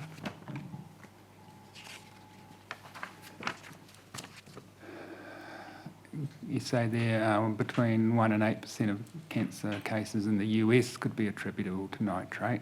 But can you tell us what level of nitrate that relates to? What concentration? Yeah, and this is a problem that we face globally in that it's very hard to understand what the underlying exposure is. And we actually struggle with that in New Zealand as well, where we do struggle to know especially, what the longitudinal exposure is of people to nitrates, because our reporting systems haven't been able to keep up. Yeah. But in the US that you referred to there, do we know what the level was there? Was it No, one so the or way two? that they, Was it 1 or 2 or 3 or 4 milligrams per litre of nitrate nitrogen?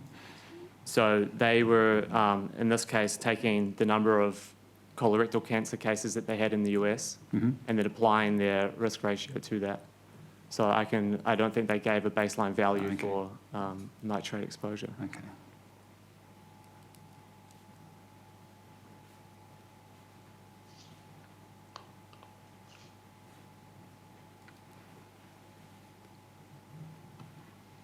Paragraph 40, New Zealand has the 6 highest rates. Who's 1 to 5, just out of interest?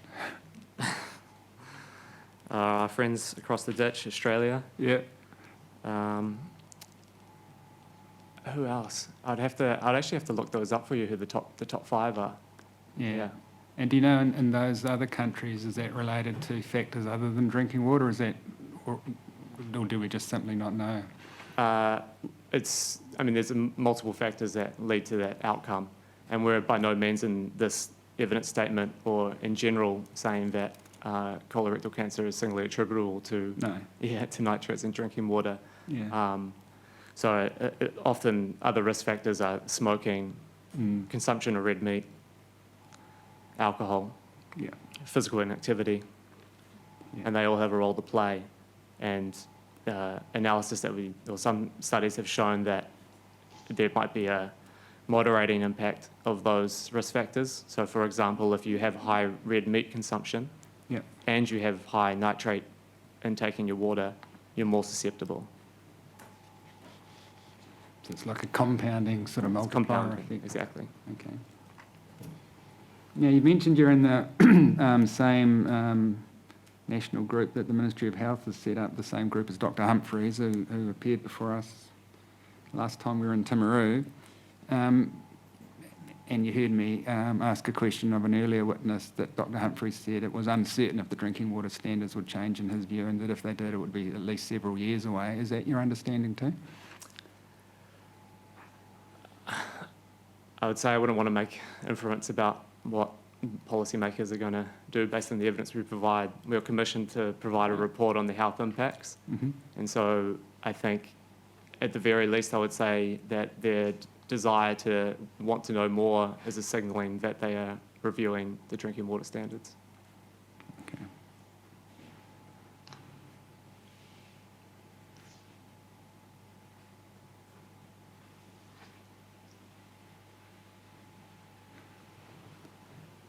All right, that was all. Thank you. Thank you. Commissioner Solomon? I just have one question. Are there any studies that link colorectal cancer with nitrate leaching from cows, specifically? No, because you would be focused on the exposure in terms of the nitrates in drinking water. How it gets there is not part of the study design. No. Do you know if there are any studies looking at that? Well, I think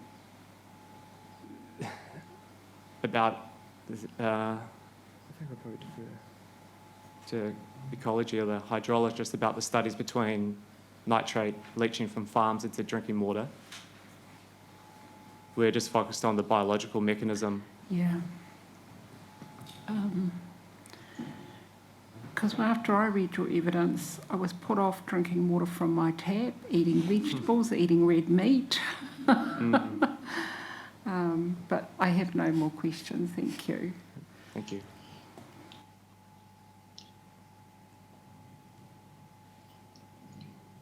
Dr. Chambers, I think you've been introduced to us as an expert witness, is that right? Correct. So that, can I take it that in composing your evidence and giving it to us, you're objective, not an advocate or a campaigner, but you're an objective scientist, is that right? Yes.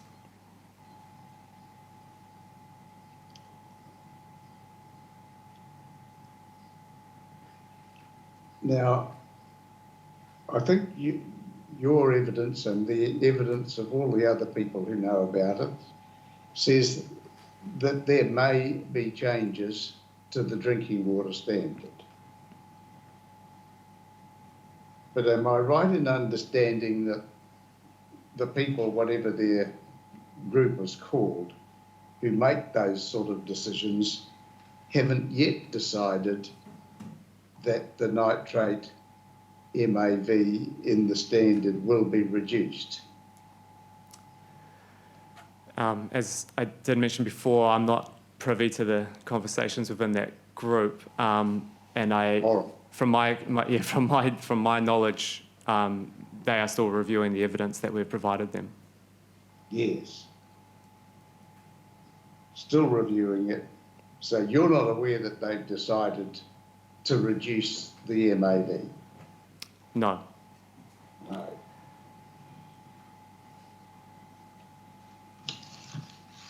All right, well, I think that's all I need to trouble you with. Thank you, Dr. Chambers. Kia ora. Thank you.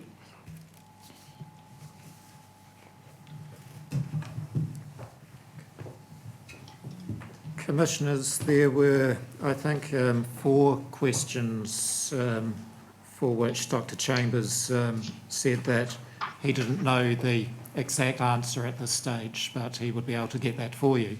Would you be assisted by a supplementary piece of evidence from him addressing that? The formality is not important to us. We're instructed to proceed without unnecessary formality, and I'm content that whatever formality you think right will be good for us. Thank you. Thank you, Commissioners. The next witness for the Christchurch City Council is Mr. Birdling. Thank you.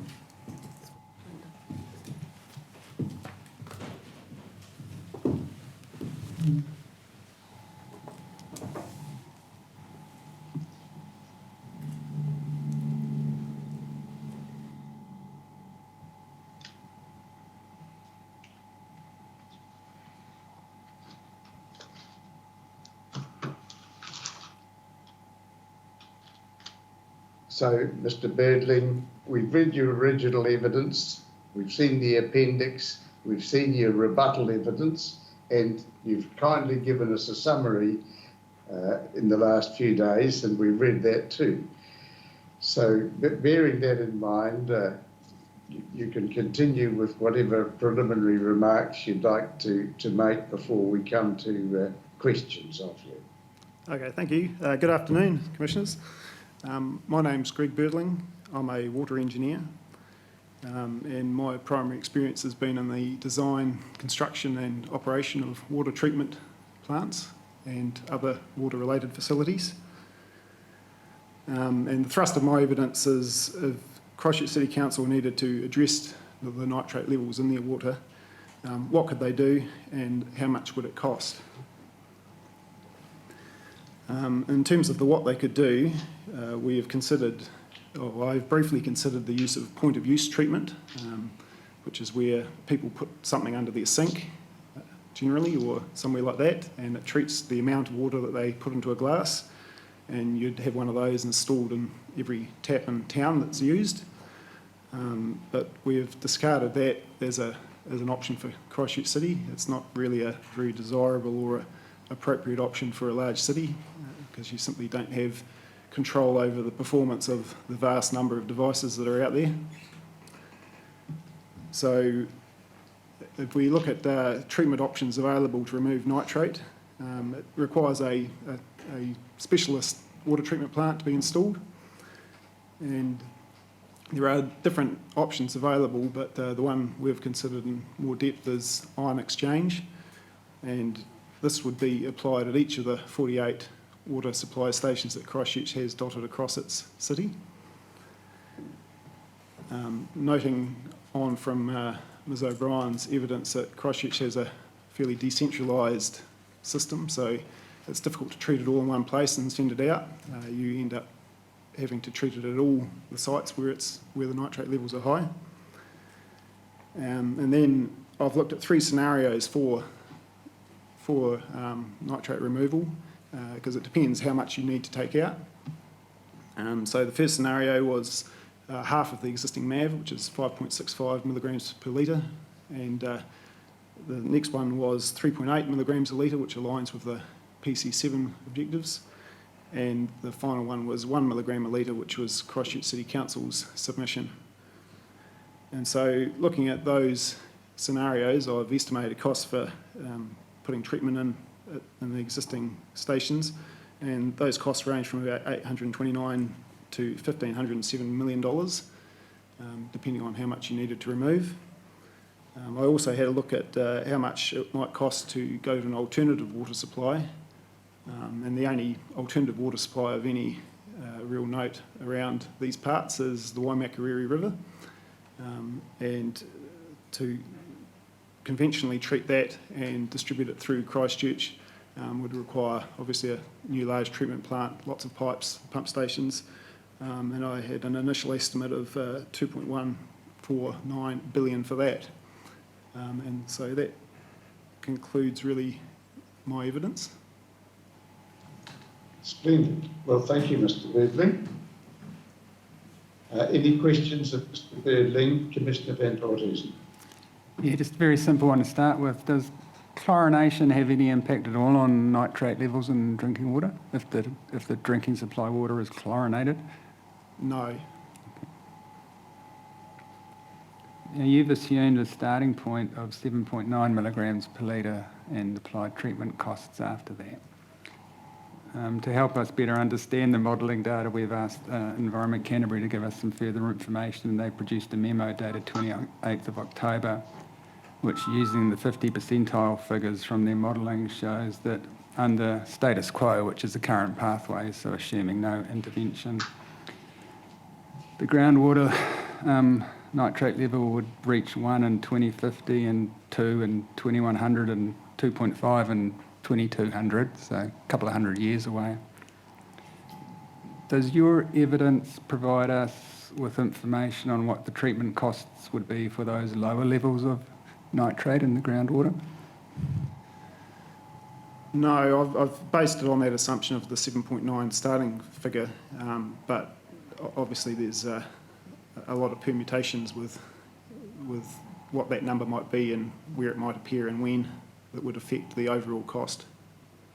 If the groundwater nitrate nitrogen level was, say, 2 milligrams per litre, would your costs reduce significantly, or would they be much the same?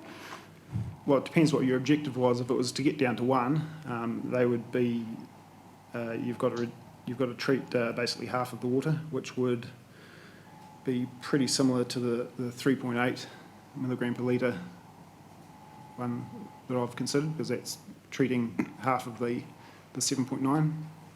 Okay, and where is that cost? Just remind me where that is. And is that at your para 47? It'll be, I think it's right at the back there. So Right. that's in 47. So that would be, 1.1 billion. Right. Okay.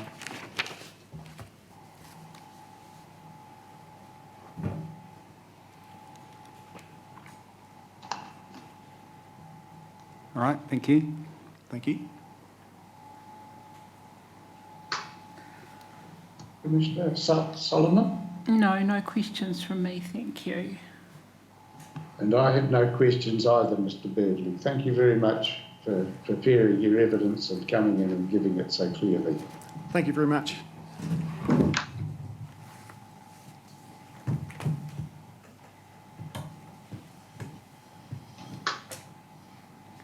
Yes, Mr. Pissy. Thank you, Commissioners. The next expert for the City Council is Mr. Butcher.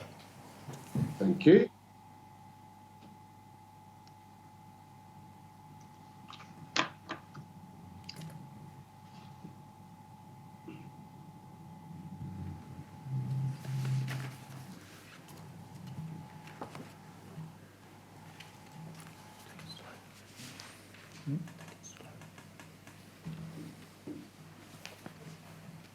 Good afternoon, Mr. Butcher.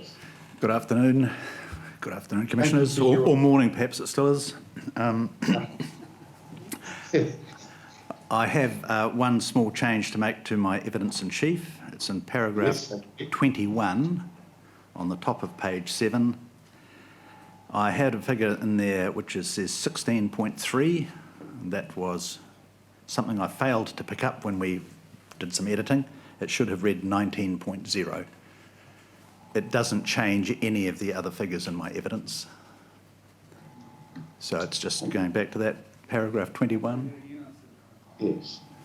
It's at the top of page 7. Yeah. Yes, thank you. Yes. And there's a figure there, 16.3 million. Yes.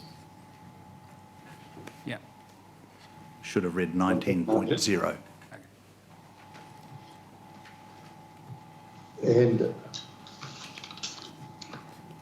And you've also given us a summary of your evidence in the last few days.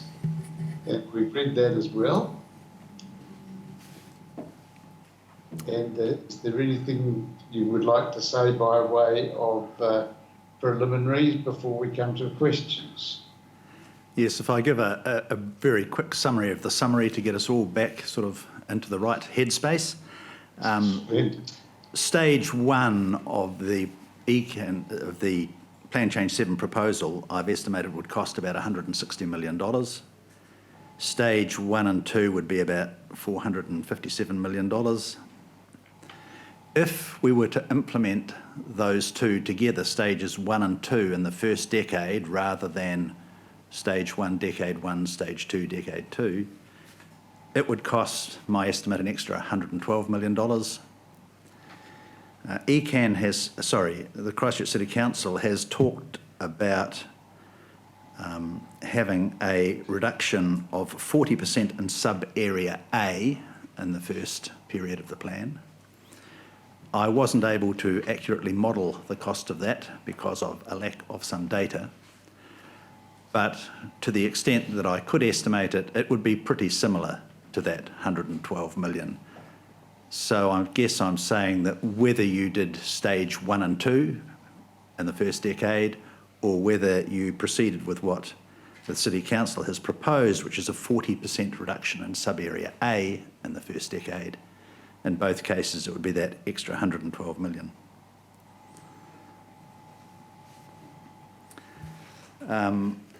I looked at because the council was interested in trying to pursue as low a level of nitrate nitrogen as possible, I looked at a more extreme land use change, and as was noted earlier in these discussions, if we were to go back to dryland farming, which may or may not get us down to a figure as low as 1 million, and I note some earlier comments this morning whereby extra work by ECAN suggests that we still wouldn't get down that low.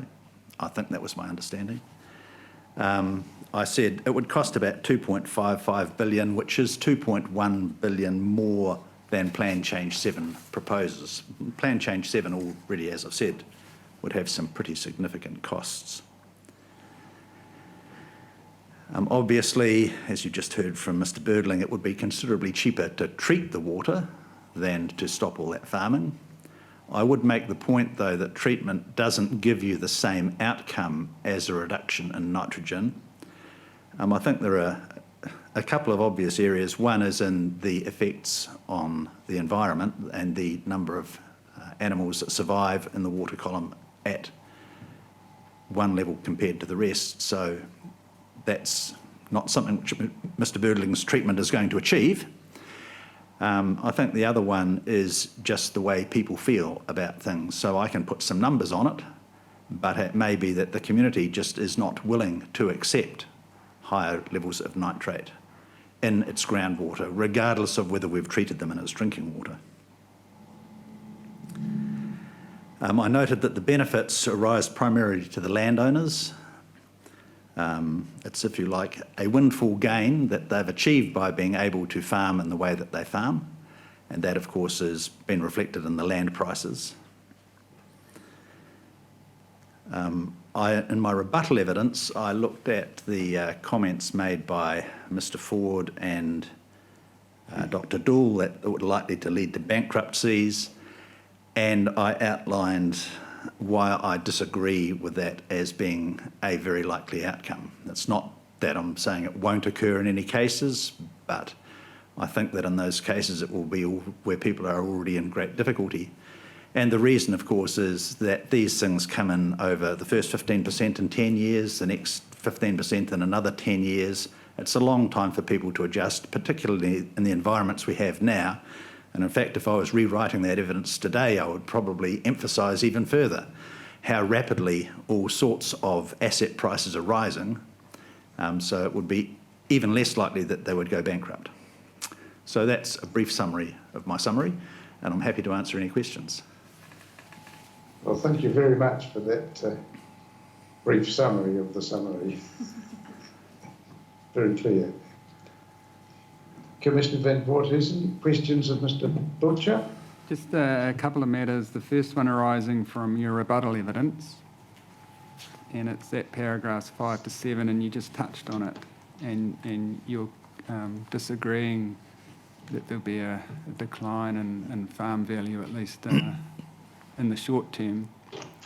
I'm just wondering how that gels with evidence we've heard from the actual landowners in the area who say just the mere introduction of PC7 means that they can't sell their farms. No one's willing to buy them, and we've heard the same evidence from, I think, a couple of real estate agents who have appeared before us earlier in the hearing. So if they can't even sell their farm because no one wants to buy it, how does that accord with your kind of theoretical evidence that there won't be a decline in value? I don't think I have said that there won't be a decline in value. I've said that it won't be sufficient to send them bankrupt. But I appreciate that there is still an inconsistency between the two. I have no idea how much they've been willing to drop their price in order to try and get a sale. But I think there is no doubt that in the short term, people's reactions can be more extreme than the long-term logic of an economist would suggest. And it is true that in that short term, some people might go broke. I've always been very interested in the fact that, we're looking at the effects of a loss of profitability, and yet if you compare those losses to the variability of milk prices from year to year, which farmers have no choice but to deal with, it just seems to me odd that you would think that the reductions proposed by Plan Change 7 would lead you to become broke when you're able to cope with the variations in milk prices, which of course again comes at great cost to some people, and I suppose that leads to some people being broke. And just one question from your summary statement. Just let me find that.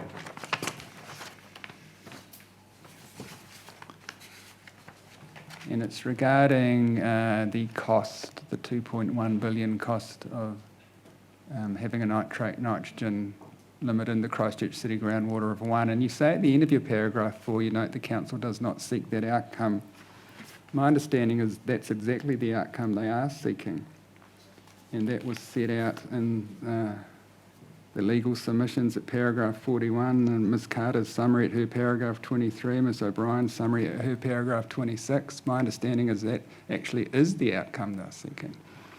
My understanding, and we've had a few discussions, is that they would like that outcome to be achieved, but the plan change that they have proposed, they accept won't achieve that outcome. So you'd have to ask.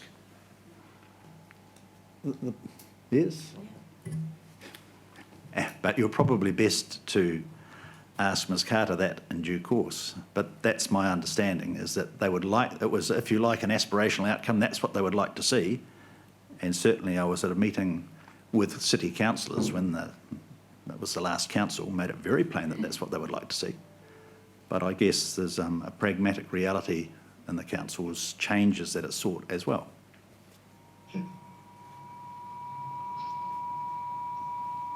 Okay.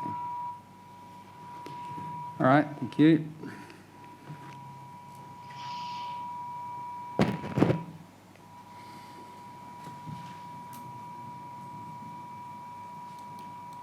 Sorry, that's all I had. No, that's all, thanks.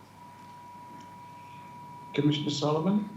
Yes, I just have one question. I found in your evidence in chief, I found your pages 24 to 26 particularly interesting. It talked about health costs, environmental costs, and willingness to pay. And I've often wondered why a monetary value has not often been given to the benefits of reducing various forms of pollution myself. Why do you think that is?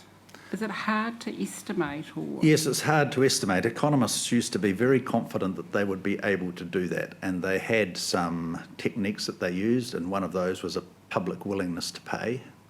Unfortunately, well, most of the economists I know have agreed that that has pretty limited value. You have to ask the right question in the right way. And for example, if you were to ask people how much they would be willing to pay to go into Mount Cook National Park, some would tell you what they'd be willing to pay, and a whole bunch of them would be absolutely outraged that you should even want to charge them, and so you can't get a sensible answer. So it's always hard to get sensible answers. And then the other side of it is if you ask people how much they're willing to pay, they might tell you it's $10. If you turned the question on its head and said, so you might be willing to pay $10 to stop this, how much would we have to pay you for you to be happy to accept? And they'd say, oh, $30. And you think, but they're two sides of the same coin. But on the one hand, they'll pay you $10 to stop it, but you'd have to pay them $30 to be allowed to do it. So that's the problems that economists have had.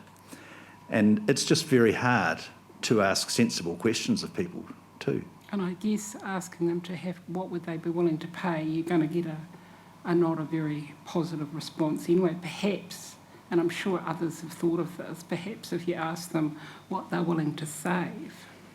Yeah, that's a bit like the willingness to be compensated, I guess. And yeah, people have tried to do that. And it's just, well, I think the judges in the Environment Court must have listened over the years and got more and more puzzled as to what exactly they were being told and whether it was worth hearing. And so my own attitude has been that actually the commissioners hear all this stuff on which we can't put a financial value, in my view, at all successfully, and they are best placed to weigh up those two. So economists, in a sense, if we could put all those values on it, we could say, there's the answer. We don't need the commissioners. We've just told you the answer. Well, the world just doesn't work like that. No. And certainly that's why I don't try and do that. Thank you. That's all I'm going to ask. Thank you. So not more about the non-market valuations, thank you, but just a question that I've been asking and getting different answers. This farming industry is people carrying on businesses and borrowing, many of them, large amounts to enable them to do that. And so behind the farmers, there's another industry of bankers who make their decisions about whether lending these large amounts is something they're willing to do or not. And all of those activities, I would have supposed, would have required some kind of, well, I say due diligence and business planning and thoughtfulness before commitments are made about risks. And what I'm not getting a clear answer is whether in reality people making those kinds of analyses, whether they're economists or business advisors or whatever, actually allow for regulatory risks of the kind that plan changes and land and water plans can create. What's your experience of that, Mr. Butcher? Well, I have some very direct experience of my own in the way I undertake that analysis. It relates to a subdivision I undertook recently in a place where I knew the council didn't really want it to happen. And so what the land value was worth there, which was quite low, reflected very much the regulatory environment in which I was undertaking the activity. To me, any reasonable business analyst and any prudent investor, whether it's a farmer or somebody else, would be looking at those potential risks. But it's obviously very hard. If you went back 5 years, I mean, I would say, well, people should have been thinking about the fact that nitrates were becoming a problem. But it would be extremely hard to predict just what the reaction of the regulators might be. I don't know I think that answers your question, which is they should be doing it. Lots of them do, but it's very difficult to do, especially long term into the future. And probably that's why, to respond to the Commissioner Van Voorthuizen's earlier comment, that banks at the moment are saying, we hate uncertainty. Once we know what your rules are, we might be willing to lend to people to buy those farms. But at the moment, and as a buyer also, of course, you've got to have the banks happy to lend you the money. So both the buyers and the banks are probably saying, how will Plan Change 7 end? When we know, we'll tell you what we'll pay for it. And a logical investor ought to say, well, look, let's take a worst case. Well, let's say they implement Plan Change 7, and so I'm prepared to pay you $1 million for your farm instead of $3 million, but they probably won't offer $1 million because actually they just don't want to do it in the face of uncertainty. Well, 12 years ago, when anybody who was interested in farming as a business or an activity would certainly have known that there were environmental issues that affected it, they would certainly not have been able to tell exactly what restraints or restrictions, but they'd still have to make some allowance, wouldn't they, in deciding whether this is a prudent investment or not, or a prudent commitment. They would, and I think people get caught up in all sorts of bubbles. We have one with residential land in New Zealand at the moment, and some of the people will probably regret in 10 years that they paid 20% more for a house this year than they would have last year. But, you know, you want to get on a farm, you just see farm prices as continuing to go up, and so far you've probably still been lucky. It's kind of pretty high risk, but people continue to take those risks. Thank you very much, Mr. Butcher. Thank you. Thank you. Appreciate the original statement of evidence and your summary and your answers today. Thank you.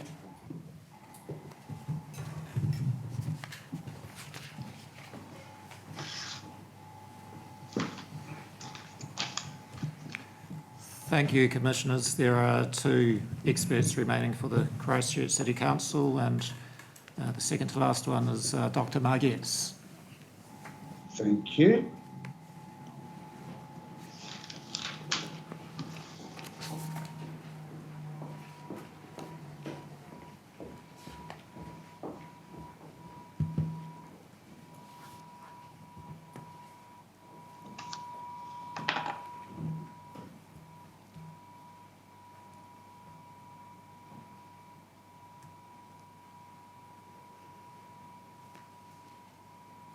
Good afternoon, Dr. Margetts.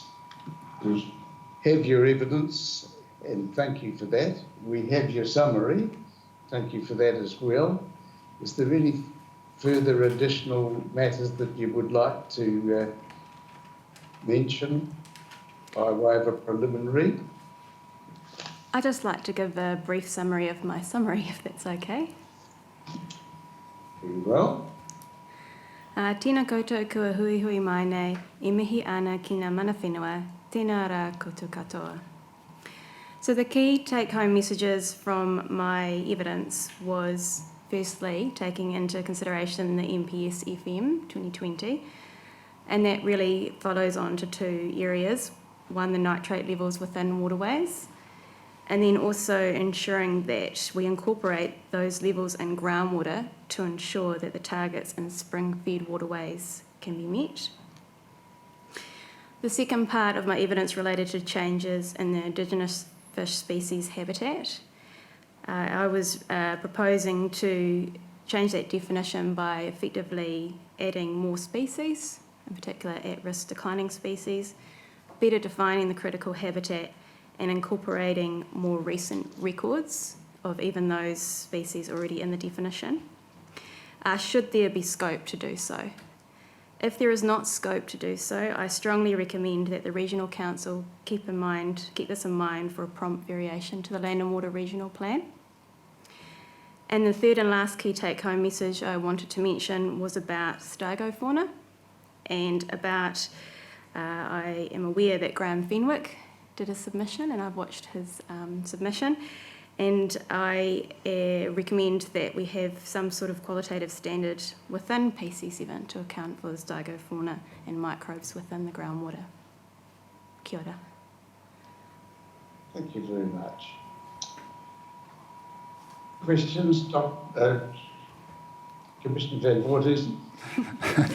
I've been promoted. No questions, thank you. Questions, Commissioner Solomon?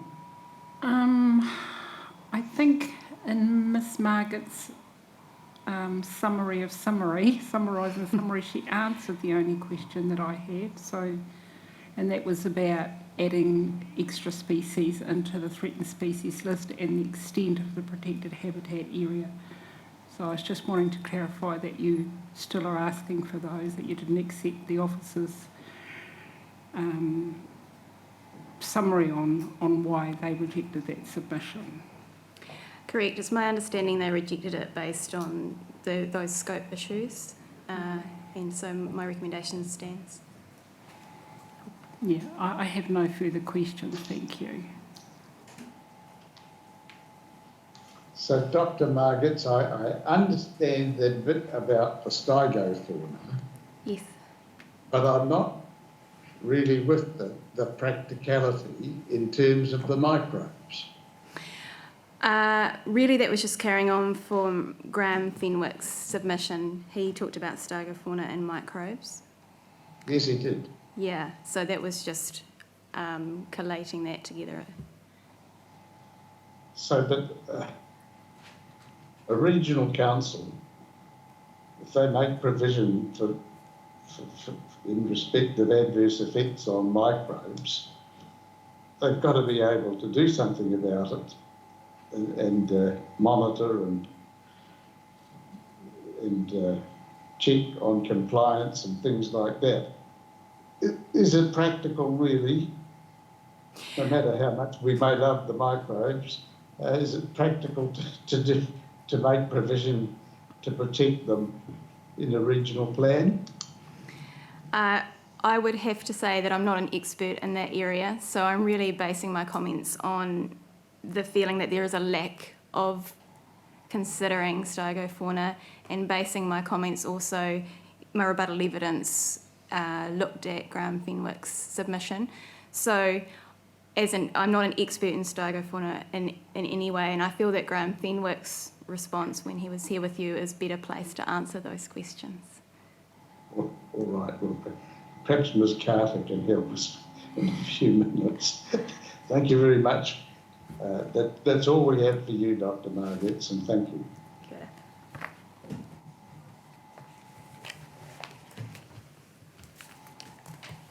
Thank you, Commissioners. Ms. Carter's planning evidence to conclude the expert evidence for the Council.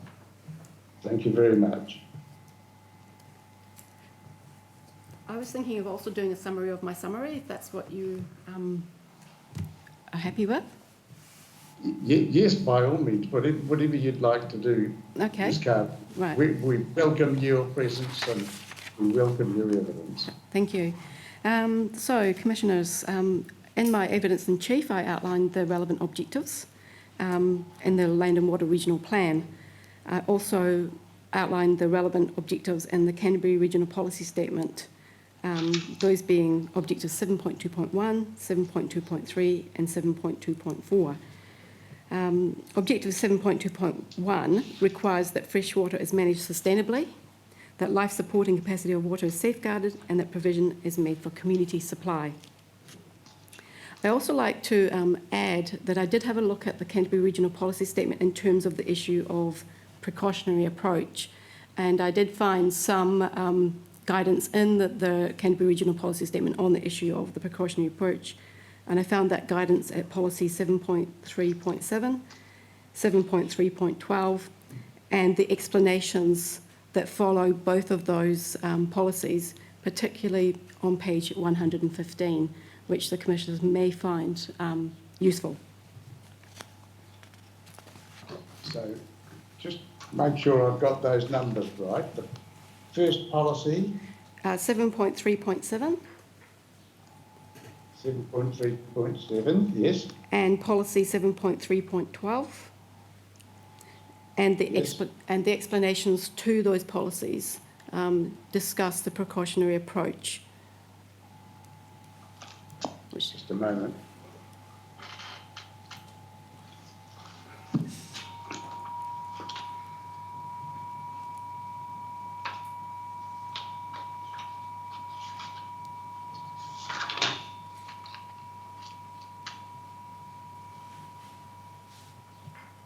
Yes, I see. Yes. I just thought I'd mention those because I didn't include it in my evidence in chief, but I have heard some of the discussion on that over the preceding weeks, and I thought that I would do a search and find out what was there, and that's why I have presented that today. Yes. Well, thank you. So carrying on with my summary, I go to paragraph 8. The MPS FM 2020 supports the relief sought in the CCC's submission, in particular the fundamental concept of Te Mana o Te Wai and the hierarchy of obligations. I do outline them in my summary, but I think they have been repeated numerous times this morning, so I won't do that again. The fundamental concept and the hierarchy of obligations is encapsulated in Objective 2.1 of the MPS FM 2020. Objective 2.1 reiterates the hierarchy of obligations outlined under Te Mana o Te Wai. In my view, the 2020 MPS is a step change or a paradigm shift from the previous 2017 MPS. When we look at Table 6 in the MPS FM 2020, it does show a stricter target for nitrate toxicity, requiring protection of 95% of species from growth effects, with a national bottom line of 2.4, where previously it was to protect 80% of species, with a national bottom line of 6.9. CLWRP and Etheridge adopted 3.8 micrograms a litre of nitrate nitrogen concentration for spring-fed rivers to set the limit for Christchurch deep aquifers, to calculate the required nitrate loss reductions in Table 8.9 for sub-area A. This limit now does not meet the national bottom line for spring-fed rivers and the MPS FM 2020. Actually, it does meet it, but it's, that's where we have to explain what we had before. But I will explain that at the end. This limit, the further nitrogen loss reductions in Table 8.9 of PC7 will be required to achieve the MPS FM 2020. This supports the CC submission that the limit adopted in PC is too high and will result in further degradation of Christchurch groundwater resource. I was just going to explain the issue of the CLWRP and Etheridge. They adopt 3.8 micrograms a litre, and that was 90% of species protection. The MPS bottom line is now 95%, and the reason why we consider that requires CRC to relook at that is that before the 3.8 was better than the bottom line, and now it's not better than the bottom line. So if they were going for a target that was better than the bottom line, well then they would have to move it to 2.4. And that's what I was trying to, Mr. Pizzi was trying to explain in his legal submissions. The combined effect of being required to give effect to Te Mana o Te Wai and the hierarchy of obligations or priorities and stricter national bottom lines, in my view, gives greater strength to the submission of the CCC. The work undertaken by the Zone Committee sought to find a balance between the cultural, environmental, social and economic outcomes, and that's in section 32, page 288. It is this balance approach which I consider may need to be revisited.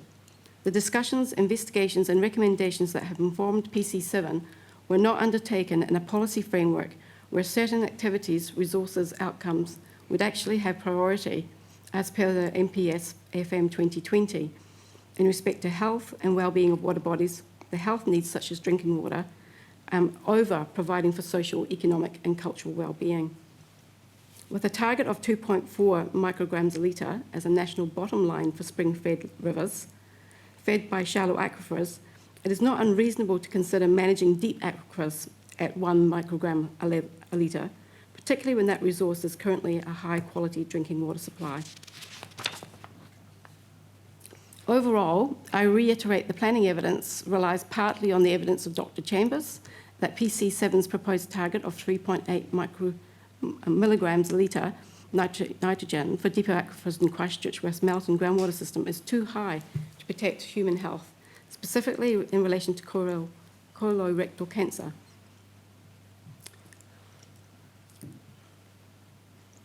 I believe that that is also now supported by the MPS FM 2020, where the hierarchy of priorities places health first, the health of freshwater systems first, then the health needs of people, and then communities' social, economic and cultural well-being. I believe that the conversation has changed, recognising that protecting the health of freshwater also protects the health and well-being of the wider environment. I also agree that the nitrate nitrogen limit of 1 microgram a litre for deep Christchurch aquifers is appropriate.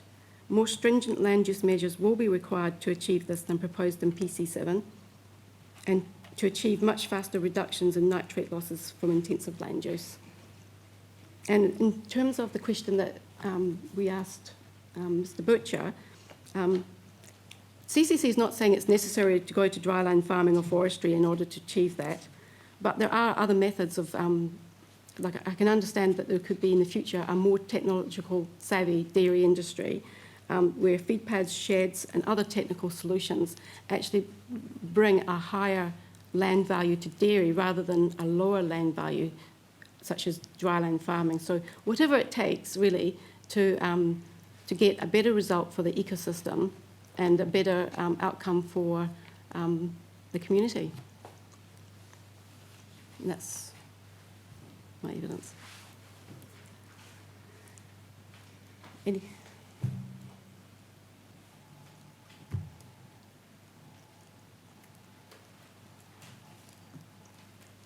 Well, thank you for that summary of the summary, Yeah. Ms. Carter.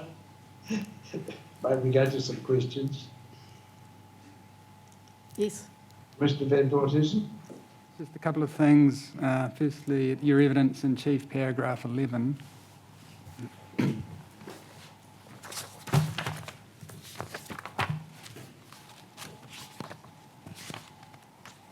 You say there that you seek an objective of a threshold of 1 milligram per litre of nitrate nitrogen. What do you mean by objective? Objective in terms of outcome. So would that be a Like a objective target. in the plan, a policy in the plan, a number in a table in the plan? Well, yes. No, hang on a minute, which of those? So it would be, I think it's appropriate for it to be a table in the plan, along with the other outcomes that are in the tables. Yeah. Okay.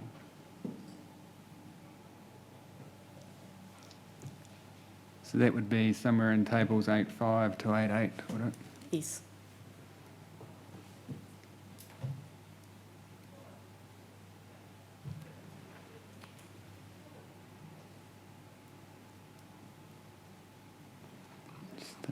Just see if I still want to ask you this, just a minute.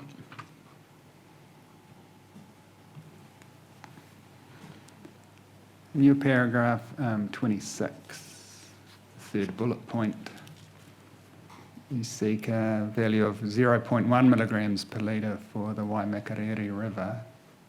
Can you just remind me or someone else in your team, is that an annual medium or a 95th percentile or what is it? Who knows that? Mike.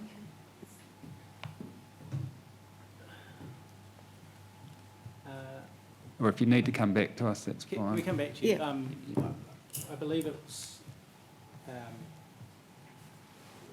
No, I'll come back to you on that. Yeah.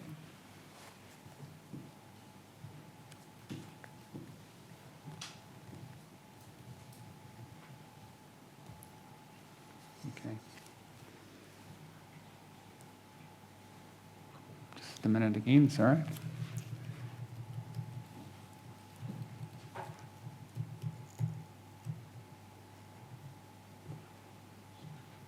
Paragraph 98.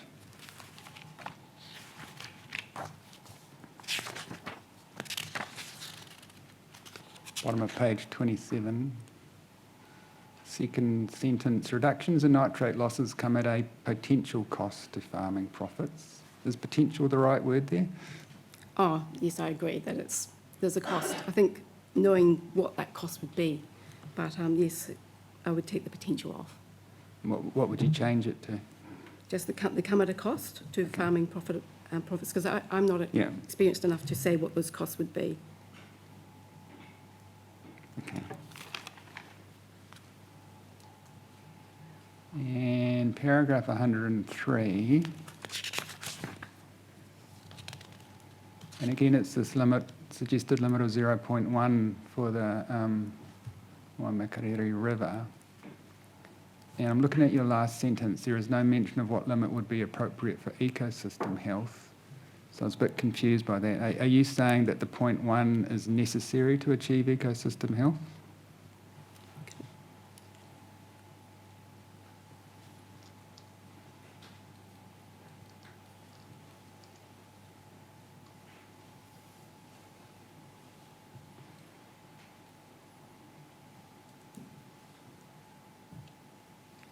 I think I'm referring to the quote above when it says PC7 does not set water quality limits or targets for this water body.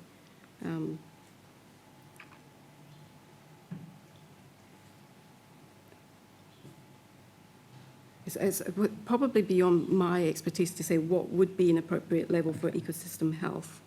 All right. But you're not saying that the 0.1 is necessary for that? I shouldn't read that paragraph as saying that? No, you shouldn't read that paragraph as saying that.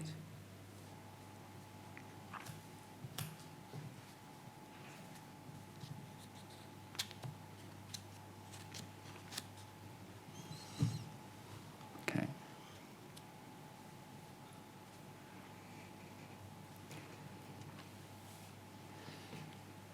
That was the end of my questions for you, but now I've got a real question for the 42A team that has arisen out of me thinking about your evidence. And it's probably going to make me seem stupid, but I'll ask it anyway. So for the 42A team, in reply, can you just remind me or explain again what the situation is with regard to the various limits in the plan? And I'm looking at table 8.5 as an example.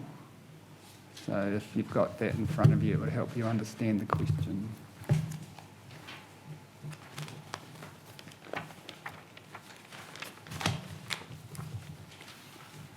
So have you got that one? Yeah.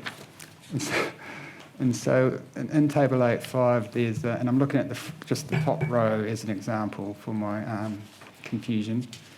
So hill-fed upland, we have a DIN limit of 0.06. And then we have a nitrate nitrogen limit of 0.2. And we know that DIN comprises nitrite, nitrate and ammonia, but the nitrite is insignificant in a surface water body. So most of the DIN is going to be comprised of nitrate, nitrogen and ammonia, but the nitrate nitrogen limit is much, much higher than the DIN limit, so I just simply don't understand how that table would work, and if the nitrate nitrogen limit is even necessary if we have a DIN limit of 0.06, which would certainly dominate any kind of outcome sought to be achieved. So can you, in reply, help me understand why these tables do that? It seems to me nonsensical. Not a question for you. No, that's fine. But that was all the questions I did have for you. Thank you. Thank you. Commissioner Solomon? I just have one question for Ms Carter. You mention at paragraph 80 Te Waiora or Tāne integrated water strategy. I'm presuming that iwi reps helped put that strategy together? I didn't understand that to be the case. Bridget. So who put that together?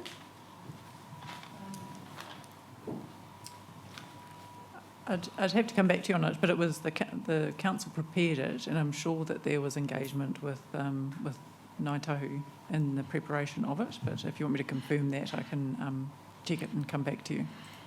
I've got a vague memory that I heard about this strategy somewhere along the way, but yes, please, if you could just confirm that. Sure. I have no further questions. Thank you. Thank you. So, Ms Carter, you know what I've got in mind. I do understand about the Stygo fauna, and that they're part of the ecosystem of the groundwater system. And I understand from Mr. Fennick that microbes are also present and they're part of that ecosystem as well. In terms of the practice of your profession, do we address the microbes? Obviously, we look to the ecosystem as a whole, and we recognise the Stygo fauna if we can find them and see them. Do we need to make provision for the microbes, and is it practical to do so? I would think it depends on their role in the ecosystem. I understood from the Poo Springs case that they are responsible for the clarity of the water, in which case they are contributing towards that healthy ecosystem. But as a planner, if I was given information that that was the case, well then yes, I think that they need to be included in. At this particular point in time, I don't have that information about the Christchurch aquifers and the role of microbes or stygofauna in the groundwater system. No. Well, I certainly understand that answer. But I'm thinking perhaps a little bit more broadly than a particular groundwater system. Obviously, this Te Mana Otiwai that we're becoming accustomed to, or more accustomed to, relates to why, which includes groundwater, and expressly refers to the health of the ecosystems. And even though we may not know, apart from the Poo Springs example, what part microbes play in the ecosystem, do we assume that they wouldn't be there if they didn't have a part? But where I come to a stop is, what can you do about it? Do we need to protect them, and what can you do to protect microbes? At least the Stygo fauna, though they may be small and in awkward places to get at, they are of a size that you could see, or some of them are. So you don't have any information from your own professional qualification that would bear on the microbes and whether something should be done in a planning sense about them? Bearing in mind I don't know much about their role, I would say that Te Mana Otiwai and sustainable management would require that they be included in any management regime, that they're, as you said, as important as fish, as important as any other part of the ecosystem that it's made up of. And my understanding of the Te Mana Otiwai concept is that it is entirely broad to include, to be included in a sustainable management framework. Ms. Carter, thank you very much for your evidence and your rebuttal and your summary and for your answers. We're glad that you've come and taken your part. Thank you. Thank you. Thank you. Mr. President. Thank you, Commissioners. There are no other witnesses for the City Council. There were, I think, 6 questions that we'll get back to you with written answers on. 4 of those were of Dr. Chambers, and then two more coming up in questions during Ms. Carter's evidence. That's it for the City Council submission. Thank you. Well, thank you, Mr. Pizzi, for managing the presentation of the City Council's case. We're grateful to you. Thank you.